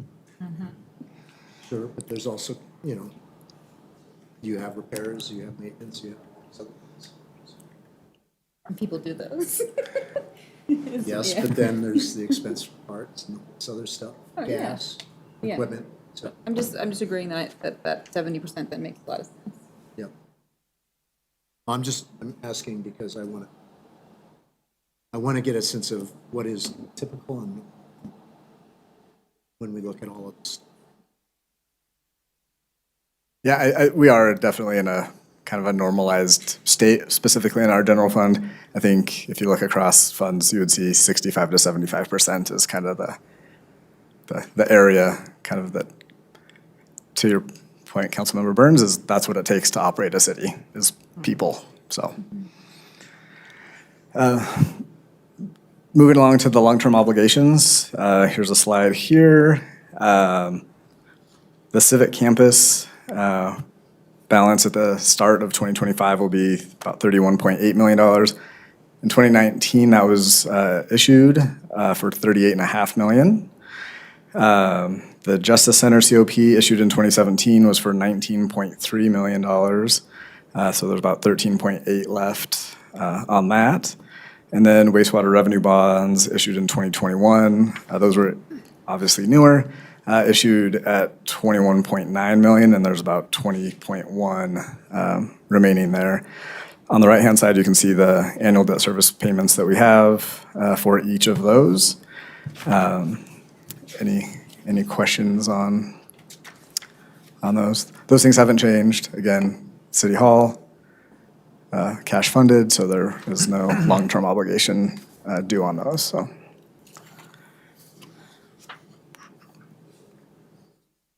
All right. Moving ahead, this opportunity to continue to hear council feedback on various things. I do want to point out from the meetings that we have had previously, any of the conversations that we had about, various requests that were not initially proposed, those continue to not be recommended in the budget. As you can see, we have an ask to use general fund reserves of about $1.6 million in the general fund. And so we did not intend to add additional expenditures from what was initially brought forward. Councilmember Goff? Thank you, Mayor. So this was very, well put together presentation. I appreciate that. Thank you. Because of the flashing yellow light, I guess one of the things I think that I would like to ask all of us to think about is we had some, very energizing and exciting discussions about, more events added to the city, and maybe we should think even cutting back or, not making such a big production. That's just an idea that I'm. Agreement.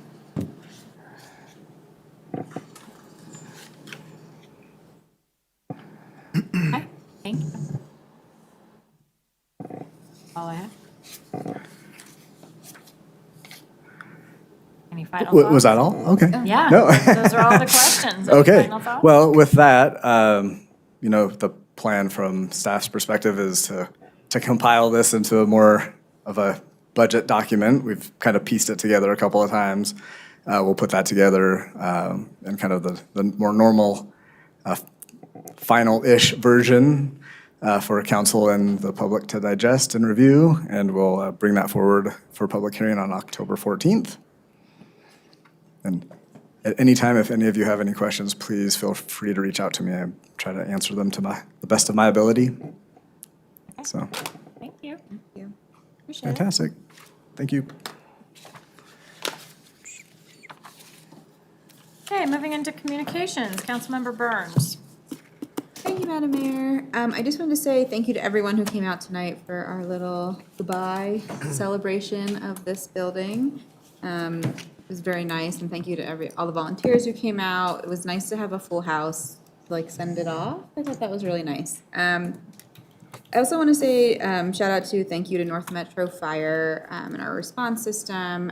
2 weeks ago, my neighbor's yard caught fire, impacting a bunch of us. We lost power at my house, and thank you to the neighbor boy who banged on our door at 1 a.m. telling us to get out when we thought the fire was coming for us too. It was scary, but we did come together very much as a community, as a neighborhood during that time. And so thank you very much. And I think even the amount of people that came tonight just shows just like how strong of a community we are here in North Glen and how much community means to us. So I just really wanted to thank everyone for that. I had to miss the Youth Commission meeting last week, but they talked about kicking off some of their projects for the year. I know they're continuing their work on food insecurity and drug use in youth, so I will update more when we have more to say. And we have CCPP tomorrow.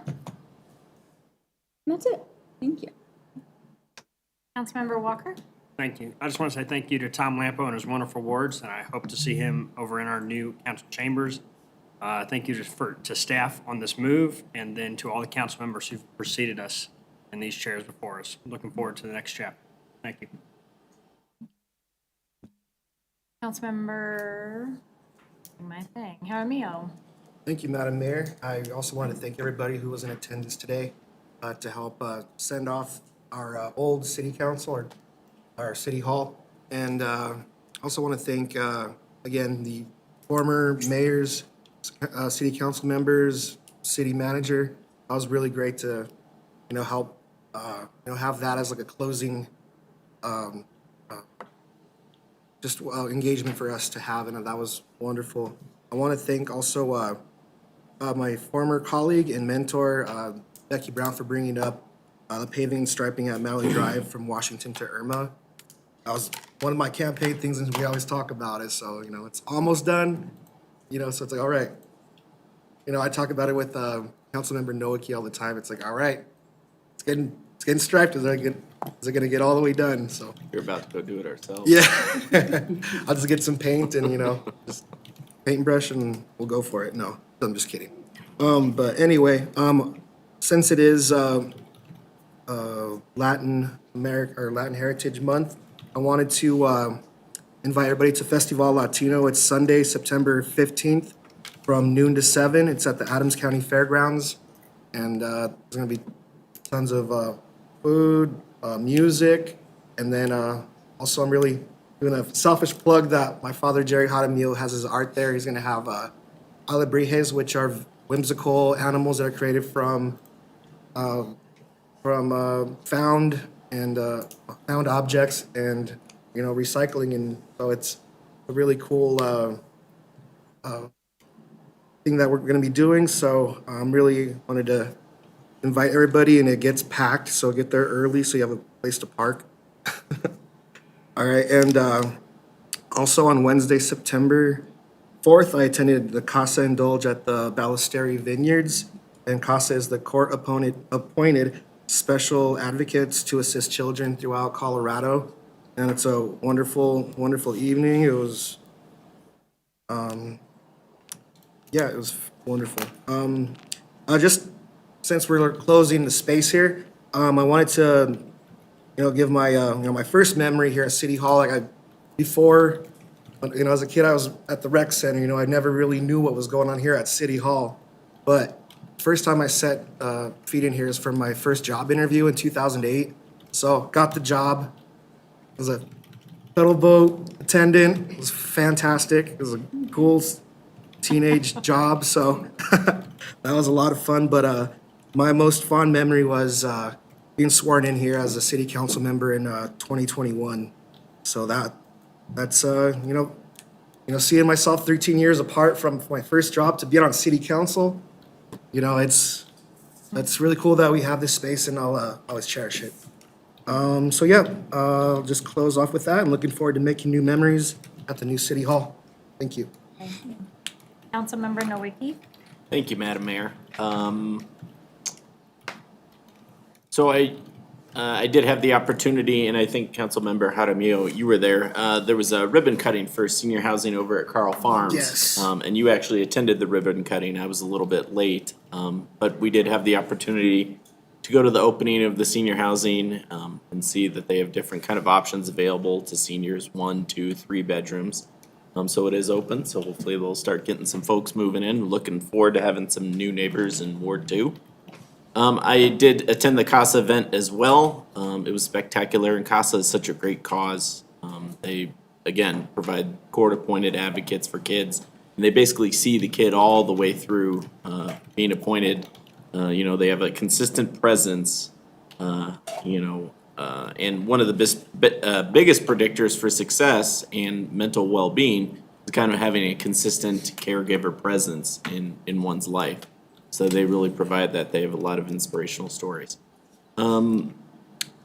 Lastly, yes, thank you. I want to echo what everyone said. Thank you for everyone that came out, former council members, mayors. It's really a great opportunity to celebrate this place and its history. I haven't been in this building for terribly long, but it's meant a lot to me. And it's been a great honor to be part of the history of this building. And I look forward, the other building is beautiful, and I look forward to all the good discussions and arguments and, things we can have over there. And, really want to invite the community to use that as their space as well, because it is gorgeous and it does belong to the people. So thank you. Thank you. Councilmember Goff? Oh, thank you, Mayor. Let's see, I've got a few things to report on. I will say first that August 27th, the DICE board had our meeting, and some of the issues that were raised during public comment have been brought up before. I feel like they've either been addressed or are being addressed. The mayor came to speak to DICE. The city manager came to speak to DICE. I feel like there's lots of support for the DICE board, and maybe people have some different expectations, or maybe the requests that were made were from a certain amount of time ago. I'm not sure what all that is about, but I just want to say that we had a very productive meeting.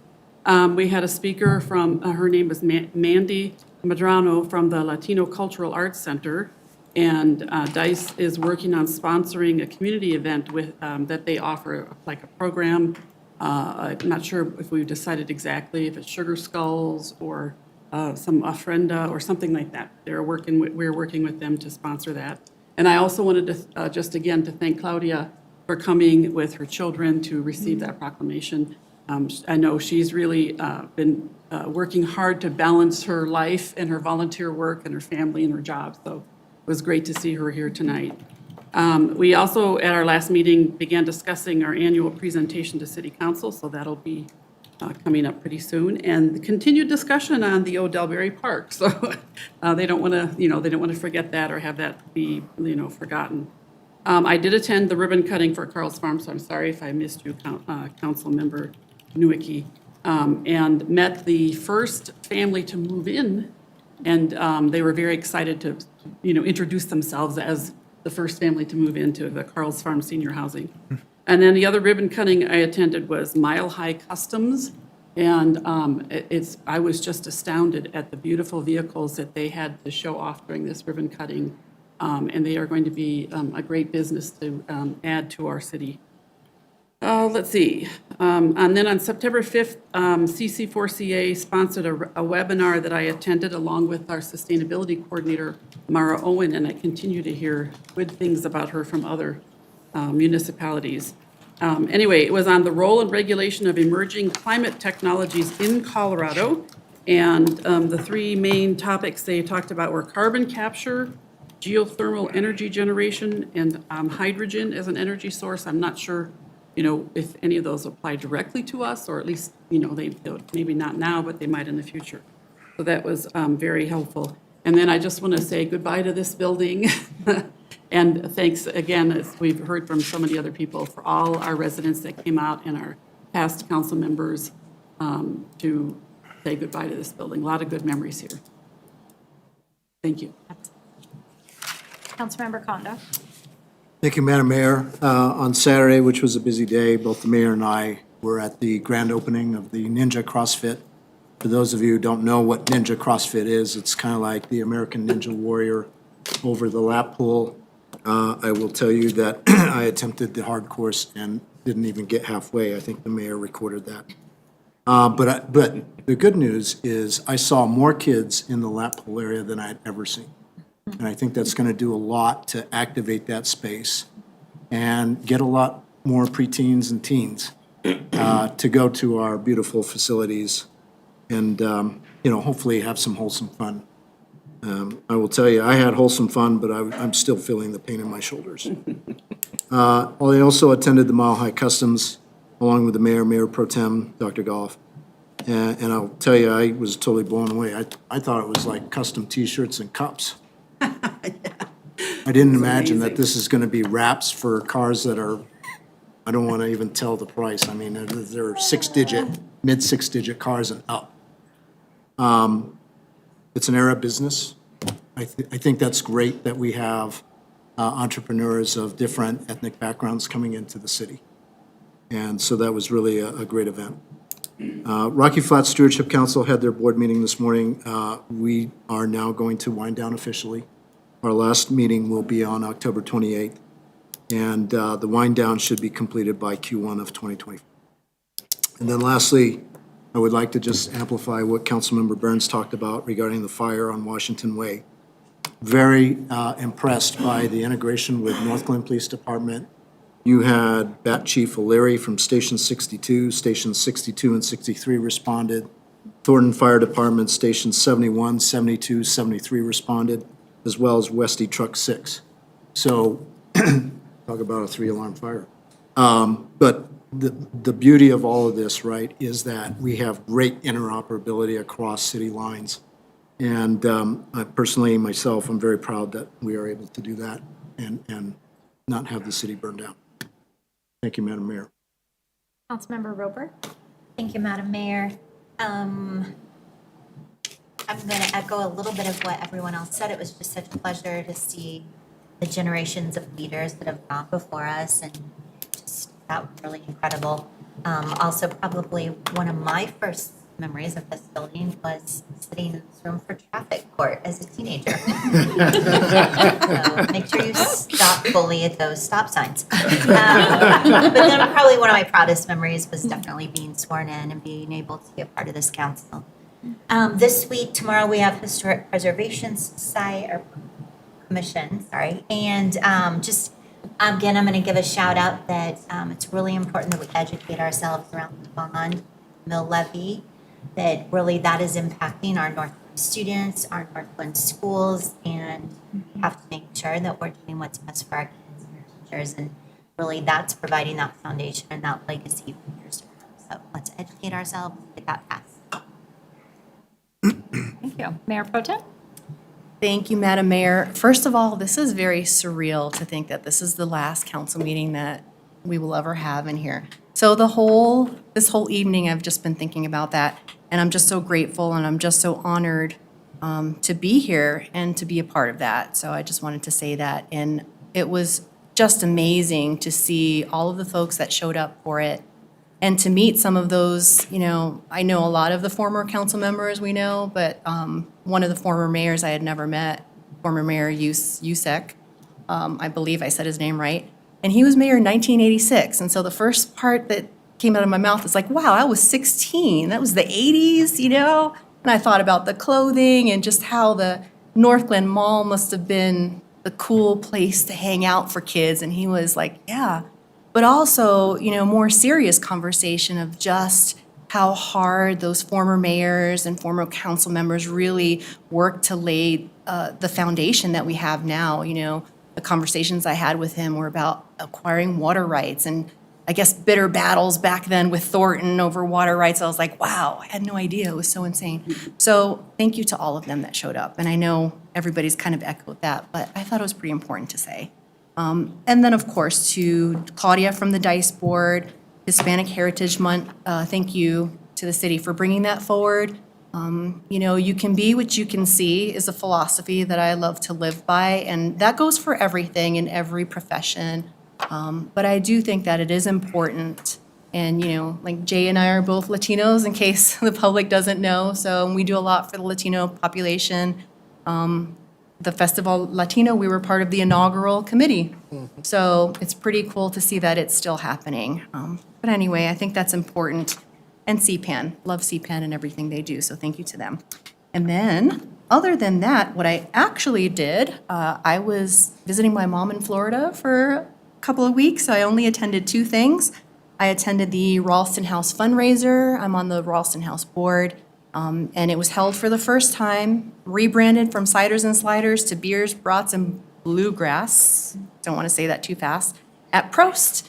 And it was a wonderful event, well attended for the first rebranding of the event. It's a beautiful facility, as we all know. We're so proud of it.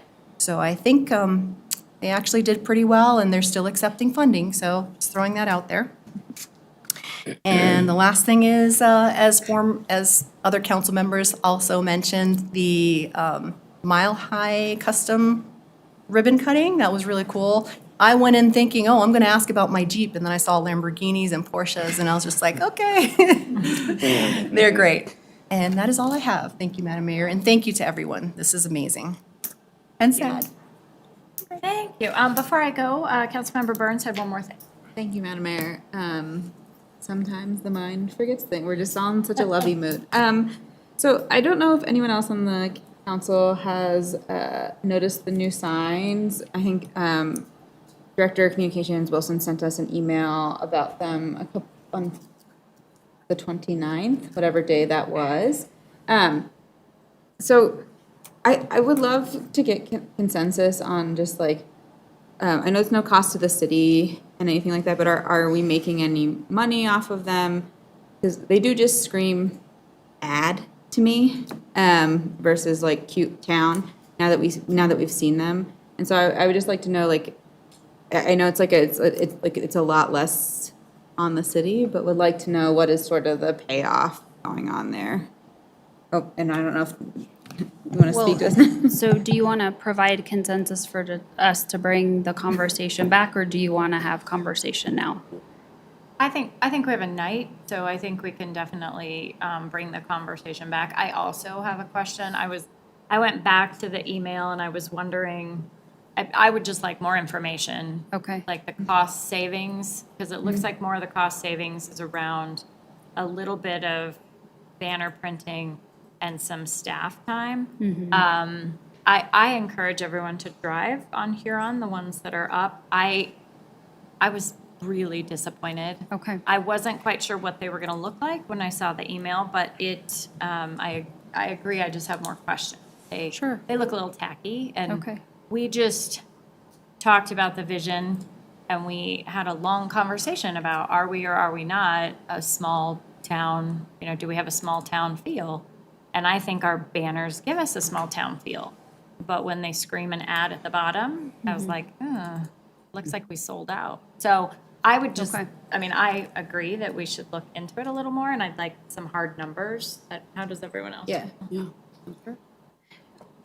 Is it okay, just knowing future agendas if this comes back to council in October? Like early October? Yeah. September 23rd is pretty full, which is why, are you okay with that? Okay, yeah, we'll bring information back. Thanks.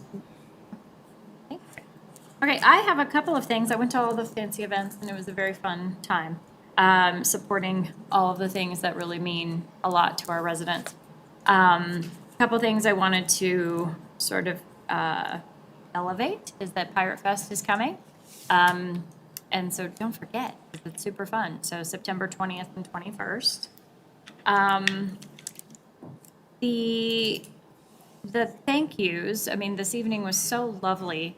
And I know everyone has already addressed how wonderful it was to have former mayors and council members here, but really, we sort of used the building on loan, and the city staff, I was really touched by City Manager Geyer's speech, because you work here, and this is your home away from home, right? We just kind of dip in and dip out, but this is your building, and to think about the hours that have been dedicated to city service in this building, it is moving, actually. I'm not terribly sad to go, friends. I can't wait for the new building. It is lovely to look back at the history and to see, remind ourselves, the people that did such foundational work for all of us.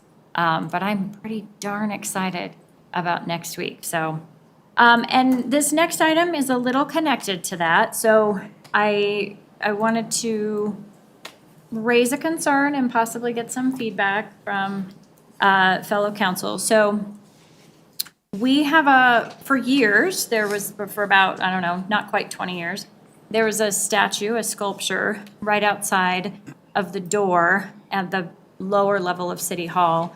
And he's known as the Potato Man, I believe. And it's a beautiful sculpture, and it was gifted to the city in partnership with the North Glen Arts and Humanities Foundation. It lived there, I think, appropriately so. There was a decision made to move him to the new building, and the architect advised against it. I support his recommendation for a couple of reasons. Once it was moved over there, it was a little more glaringly obvious that it doesn't quite fit in sort of the aesthetic of this gorgeous state-of-the-art building. So we have, the building itself, I believe, is a work of art. And when I think about the architect and his vision for that space and all the hours of work that went into that, and it is a gorgeous piece of art. And I think we need to stay within that tone. And so discussions have been had a little bit, and we have a public art policy that was newly amended in February of 2020. And one of the lists of reasons that one might move or relocate a sculpture in our city is that the conceptual compatibility of the design with the immediate site environment. And so that's the one, there's a whole list, and I shared the public art policy with all of council, but that's the one that's really resonating with me, is that he's beautiful, and we have such a lovely city that I know we could possibly find him a home. But when I look at the list, I don't believe he's compatible with the design of the new site. And I'd like us to open that conversation. Now, knowing that we love our North Glen Arts and Humanities Foundation, and we love the partnership that we have with them and the sculpture program, and for years, they've been helping us beautify our city with public art. I just don't want to miss this opportunity, because there's just a contrast in style. And he's also, I believe, too small for the current location. I did hear that, the North Glen Arts and Humanities Foundation is recommending that we leave him there, because there was an intention of moving him from one city hall to the other. However, we relocated him technically because he was at the door of council chambers as opposed to the main entrance of this building. And he was relocated to the main entrance of the new building, not the door to council chambers. And so there's definitely room for collaboration and cooperation in this decision, but I just wanted to elevate that, and I would like to hear from other council members on your thoughts. Councilmember Walker? I'll just bring up an idea. I like that too. I just don't It looks out of place when we walk by, but I want to keep, what about the back area where the picnic table is? That would be facing south, or, yes, facing south. Keep it here at the building. I think there's lots of options for, yeah. Councilmember Burns?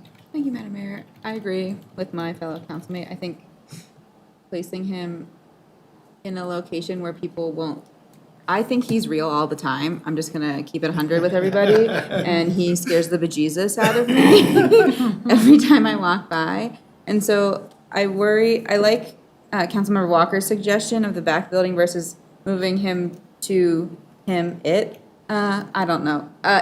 to the council chamber door, because I feel like if he's too close to the road and I am driving at night, I will think is a person trying to cross the road. So that's my only concern, because he is very lifelike and very life-sized. So that is my thought. I guess he is real. I don't know. Just seems way more natural than it. So second, yes. Thank you. Councilmember Condo? Thank you, Madam Mayor. I would agree it clashes with kind of the style of the building. So I definitely am in agreement with Councilmember Walker. We need to keep him. Just move him to another part of the building, and hopefully not an area where, the zombie apocalypse will. See? Or, yeah, just. Yeah, I know you're getting that visceral reaction, so I figured I'd get that out. My question is, what do we put in its place? And so I think that's the other thing we need to consider here is, are we going to do a people's choice, or what's the process to, vet and decide on a new sculpture to go there? I don't have an answer. Yeah. I just wanted to put that on the floor. Another great thought. Councilmember Nowicki? Thank you, Madam Mayor. I would say I'm in agreement. I think the new building is kind of a work of art. And to go along, I mean, we commissioned a piece of art to go with the building, to kind of put this one there. I think it is a little out of place, so I think he's dutifully filled, where he's been and for the last 15, 20 years. I think he's fulfilled his duty, and I'd like to see him kind of retired to someplace else in the city. Maybe somewhere where someone can enjoy him kind of on a walk or something. And I did actually find out that they actually do have the Potato Man sculpture also in Loveland as part of the Loveland Sculpture Park too. So just something to think about. I'd like, not to borrow from Councilmember Burns, but like to get the vibe of the place before we put up, a different kind of art. So that's my thoughts. Thank you. Councilmember Goff? Thank you, Mayor. The first time I noticed him in the new location, I did think he was a little bit lost in that space. And I feel like he's connected a lot to the history of North Glen. I don't know exactly if we had potato farms here, but I know we did in the area. I think it would be worthwhile to have further discussion. I actually think Stonehawker Farm might be a good place for him because of the farming connection, or somewhere by the senior center. But I agree, it doesn't really fit with the aesthetic of our new building. And, so however we want to decide the next step, but I agree that he doesn't quite fit where he is now. Councilmember Roper? Thank you, Madam Mayor. I'll be a little bit of a dissenting voice. I love Potato Man. I think he's brilliant. And I think our new building is beautiful and new at the same time. Just like we said, it's the history of North Glen, and it's important that we don't just push that history aside. I think when you get married, it's something old, something new. And it's important that we hold on to that a little bit. It's just where he is, but we don't want to just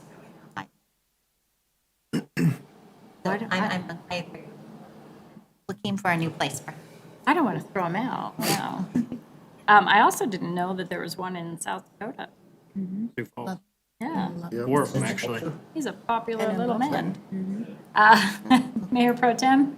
Thank you, Madam Mayor. I absolutely agree with what everyone has said, especially if the architect advised against it, because I know they put so much time into the aesthetics of the city hall, with the wood, with the natural materials and all of that beauty.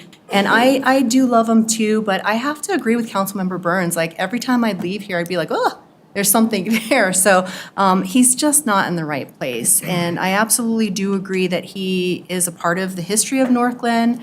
And I know we mean to conserve him in some capacity or other.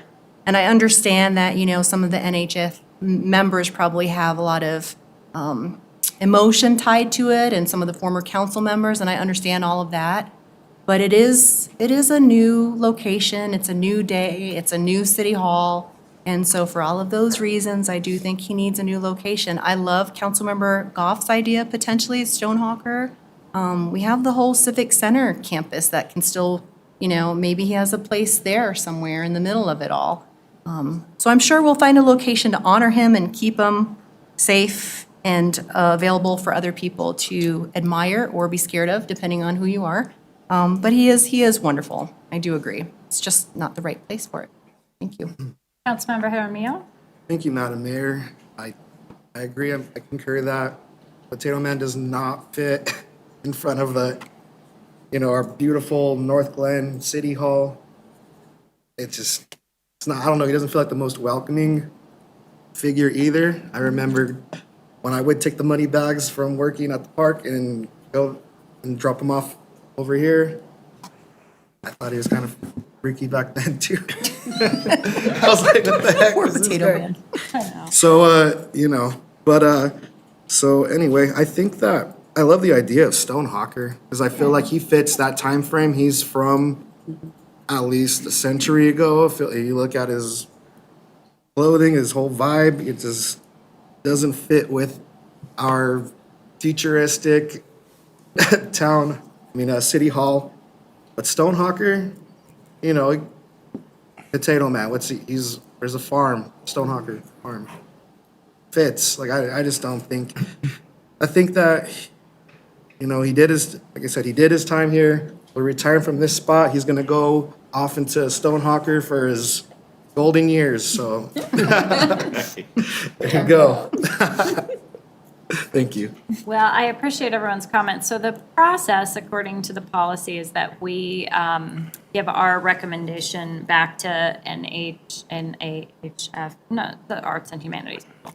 And then, but I think what we need to do is provide some direction to City Manager Guyer, and I would like to propose two things.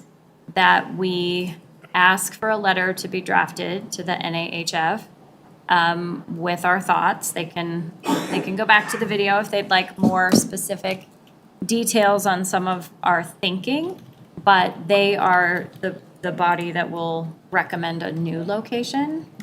And so Stonehawker may be what they choose, but I know they also have a Buffalo over there, so maybe that doesn't fit. I don't know.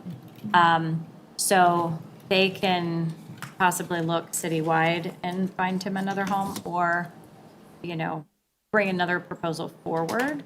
But I think the other part of it, though, is to have him removed before the ribbon cutting. Before next week, ribbon cutting, September 16th, or before VIP on October 10th. I mean, I think next week is a quick turnaround. I would personally be fine with before October 10th. I don't know what other people think. How long did it take to move him? Amanda, I need your Looks like that was assistance pretty in responding to that specific question about how quickly he could be removed, knowing that we need to communicate with NAHF. Yes, so immediately. first up would obviously be to communicate with the NAHF. We do the move in-house, so our Public Works team came over and moved him for us. See, now I'm doing it him, Yeah. it. And so it's just a matter of coordinating their schedule. I know we have them pretty booked over the next few days as we transition from this building to that building, but could certainly have a conversation with them about how quickly that can happen. We would have a pedestal in place still, so we'd have to make a determination if we wanted to leave that pedestal in place. It's a concrete pedestal that's under the stone. We can bring mulch up to it, we can mask it to some degree, or if we wanted to have that pedestal removed, that process looks a little different than just taking Potato Man off of his base with the rock that he sits on. So that didn't necessarily answer the question, other than, yes, I can look into it. The matter of moving it is a few hours. The timing of that may be pushing it a little by Monday. Oh, yeah, I think it probably is pushing it, but Can he go, excuse me, sorry. go ahead. Can he go to like a temporary space? Like we could move him, So- put him in temporary space, and then when we decide, So typically, when we have a sculpture that we are taking out of Art on Parade, prior to it having a permanent location, we put those in a temporary location. Sometimes that temporary location is simply, Potato Man actually sat outside my office many years ago, inside the trailer, and he woke me up every morning when I walked in the building. So sometimes that's been in an office space, sometimes that has been a temporary installation of placing him at another city facility or behind the scenes at another city facility. He's a large enough piece that we could probably find a place at M&O behind the fence or somewhere else on this, outside of this campus to store him temporarily. Well, we want him to be safe. Yes. Mom's question? Yeah. Where are we taking photos next week? In front of our, in front of City Council's entrance or in the main entrance? So the ribbon cutting for next week's ceremonial council meeting will be inside the council chambers. Okay, then I'm okay. For one the on the- VIP, Yeah. it'll be outside outside the building on the west side. Okay, I'm okay with the 10th then. I think we can manage the 10th, but I think there's many pieces, right? Communicate with NAHF, the conversation tonight, ask for their help in finding a new location, removing by October 10th, and then helping us find a replacement. That'd be Sounds good. great. Thank you all. Okay, thank you. Thanks. Thank you. That looks all I have. City Clerk Small, any communications tonight? Thank you, Madam Mayor. I have no reports tonight. Okay, City Manager Guyer? One thing I'll share with you, Mayor and Council, this evening, you know that I'm a co-chair of the Site and Facility Sub-Working Group for the Family Justice Center, and I just wanted to provide a quick update that steering committee meetings continue, and over the last couple weeks, I was part of touring 2 potential temporary locations, both of which have pros and cons. Based on the district attorney's direction and that of the sub-working group, we decided that we're in the process of identifying additional temporary locations, one of which, with Allison Moding's help, we identified a location here in North Glen in the Metro North building. We are going to tour that facility, that floor, I should say, that location on Thursday. It looks promising, but again, each location comes with pros and cons, so just wanted to make you aware that tour is going to take place Thursday afternoon. So if it proves to be fruitful, we'll certainly update council on that. That's again for the temporary location. And then if anyone is aware of property for a more permanent location for capital construction, please let me know if you're aware of any opportunities. And that's all I have tonight. Okay, thank you. City Attorney Hoffman? Good evening, Madam Mayor, members of council. What a night for, I looked back in some of my documents, and I think the first time I was in these chambers was in the spring of 1997. And so, a lot of old friends here tonight, and, looking back at the past and looking forward to the future. But I was thinking of packed houses with, when we were looking at various property acquisitions with the North Glen Mall, with the Huron Center, just a lot of big moments in these chambers. And so I'm a little sappy. Okay, that's fair. That's all I've got. Well, thank you for sharing. All right, the financial report. I feel like we've done this, but here we go. This is actually the July 2024 update. Deputy City Manager Loveland is here again. Great. Hello. Thank you.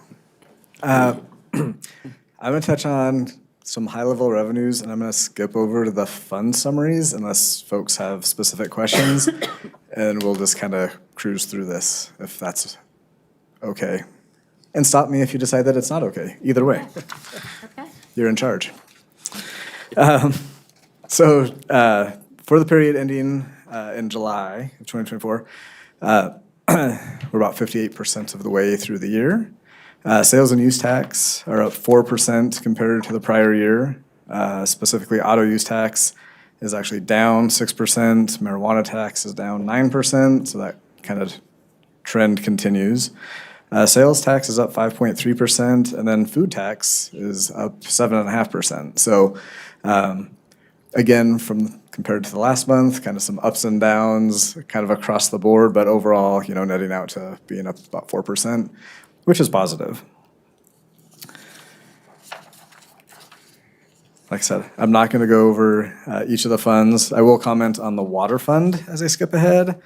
Water consumption is up 21% compared to this time last year. There was a lot more moisture last year, as we recall, so we would expect to see, the consumption going up in the way that it has.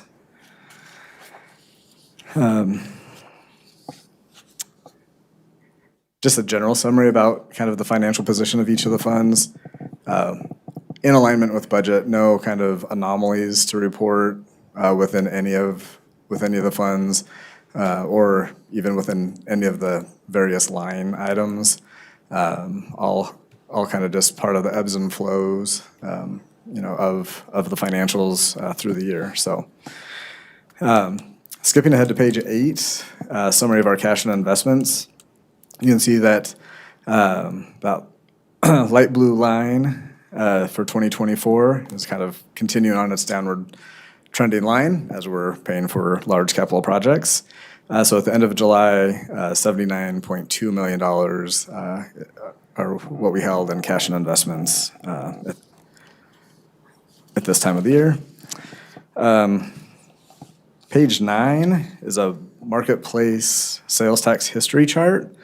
Again, that light blue line representing 2024. You can see every single month through June has been a positive. So a lot of gains over at the marketplace. New business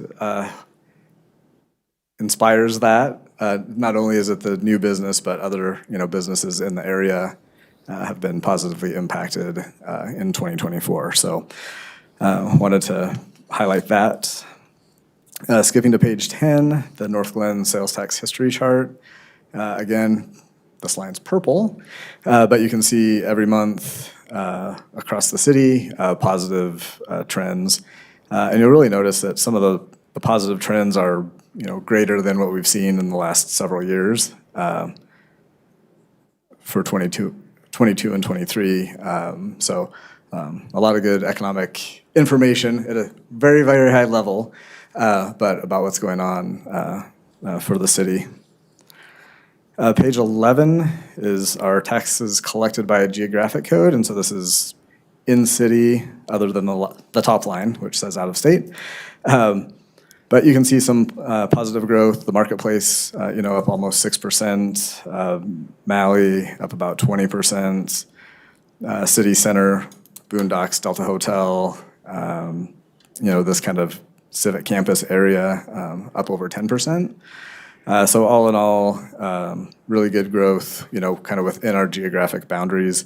You'll see that top line, the out of state, really kind of identifies kind of the online shopping that's occurring, and that's up almost 14%. So whether you see folks, at stores or not, people are spending money and contributing to the economy. So that's, again, very much a positive. That was brief, and I'm happy to open or to answer any questions. All right, Mayor Pro Tem? Thank you, Madam Mayor. Just one quick question on the adjustment for the home business. Could you explain that a little bit? Yeah, so I think we switched our sales tax collection software. And so we're actually going through and kind of doing more of a scrub of those home-based businesses and putting them in the correct areas. A lot of those, many of those might be short-term rentals, and really allocate them to the location that's more connected there. So it's not as if home-based businesses are really experience a 49% reduction. It's more impact of our reporting. And that's actually something I thought about.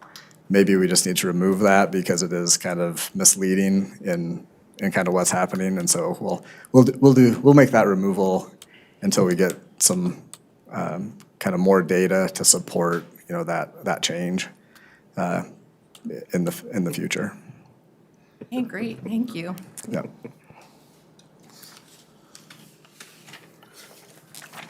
Okay, that's it for all the questions I have.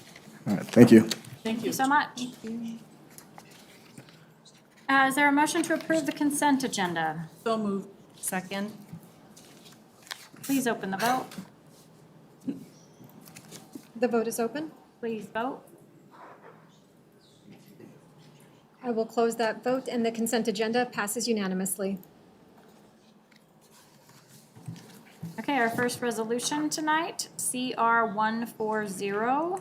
Will the clerk please read the title?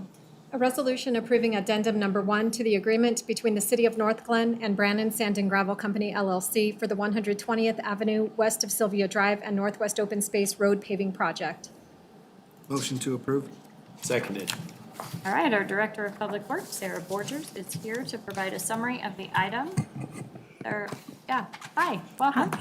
Mayor, City Council, thanks for having me here.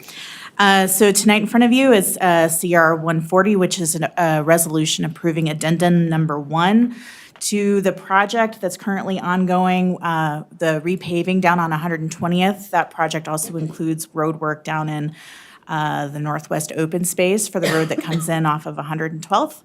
As we were working through this project, Mr. Loveland identified that we had some additional ARPA funds that we are able to spend, and it was identified that the 2 parking lots on the south side of the Northwest Open Space are prime candidates for repaving. So tonight we are asking for an additional $398,000 and $6 for the repaving of those 2 parking lots. I'm happy to answer any questions.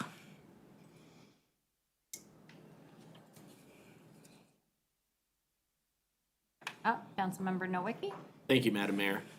And I know I asked you this beforehand, but just for everyone listening at home, how long can we expect those parking lots to last?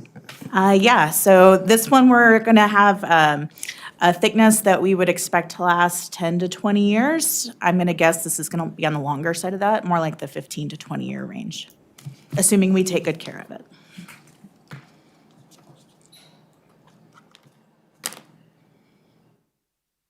Mayor Pro Tem. Thank you, Madam Mayor. No questions. I just want to say yay. The Northwest Open Space, those parking lots have been brought up for a number of years, so thank you. I'll say thank you to Mr. Loveland because this was this is a project for you to do, so. Well, that's great. Thank you. We Thank really you. appreciate it. Okay, our final resolution of the night. Not quite sure if anyone. Actually, Madam Mayor, I just opened the vote on CR Oh, yeah, please 140. open the vote. You know what? I need to have coffee in between jobs. I just do, because this is not working, and it's too noisy to do it right now. I will Please close vote. the vote on CR 140, and it passes unanimously. This is not working. Okay. Well, thank you for your patience. All right, CR 143, the very final. Does anyone need tissue? Tissue? No? Got 'em. Anybody? All right. Jay's prepared. Okay. CR 143, will the clerk please read the title? A resolution honoring the current City Hall building located at 11701 Community Center Drive. Move for approval. Second. Just kidding. Very nice. I was acting. I know I don't know, we've read a lot of things tonight, but I would like to read this resolution out loud if that's okay. All right, whereas the city and community of North Glen have been faithfully served by the City Hall building at 11701 Community Center Drive since it opened for municipal operations in 1981. Whereas the design of this building focused on providing adequate space for efficient operations and competitive services to residents. The model was to construct a quality building that would have a direct bearing on the quality of employees' work and hence the quality of the government, which eventually would determine the quality of the city. Whereas the proposal for a permanent city hall next to the former recreation center was a courageous plan consistent with the progressive leadership, needs, and aspirations of the North Glen community. Whereas for nearly 43 years, city council members and staff have called this building their professional home, spending countless hours in public meetings, community events, and work days within the structure. Whereas the City Hall has been a place where residents have conducted essential business, have sought information, and have actively participated in the governance of their community. Whereas the city's progress continues, and North Glen is embarking on a new chapter in its history with a modern, first-of-its-kind City Hall facility that has been constructed on the Civic Center site, set to open on September 16, 2024, which will continue to serve the needs of the community in innovative and forward-thinking ways.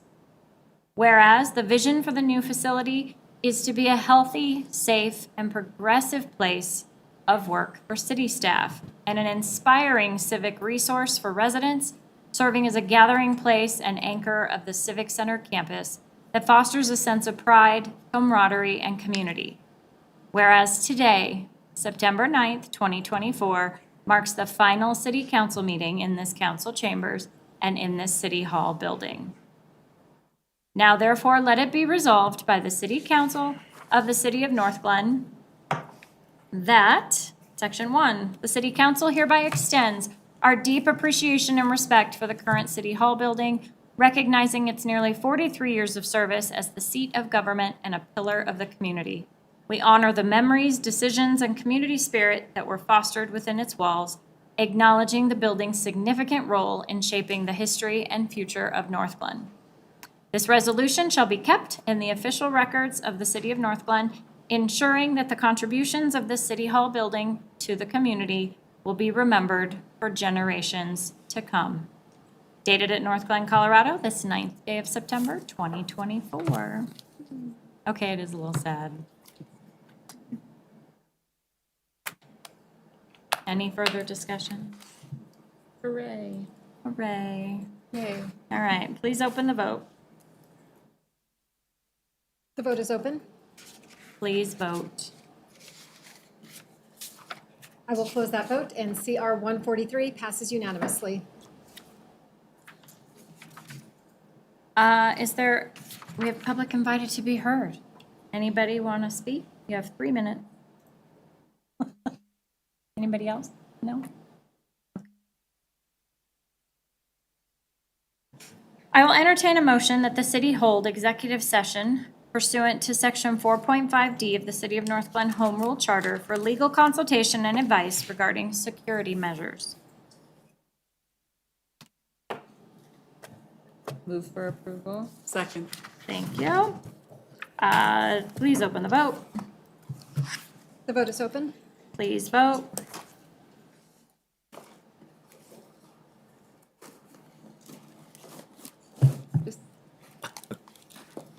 I closed mine. I vote yes. All Okay. right, I will enter your vote. Thank you.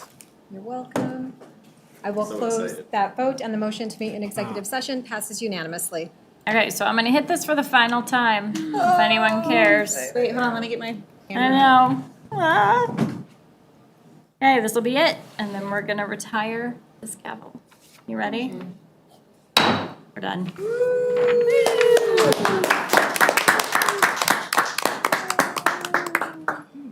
job, everybody.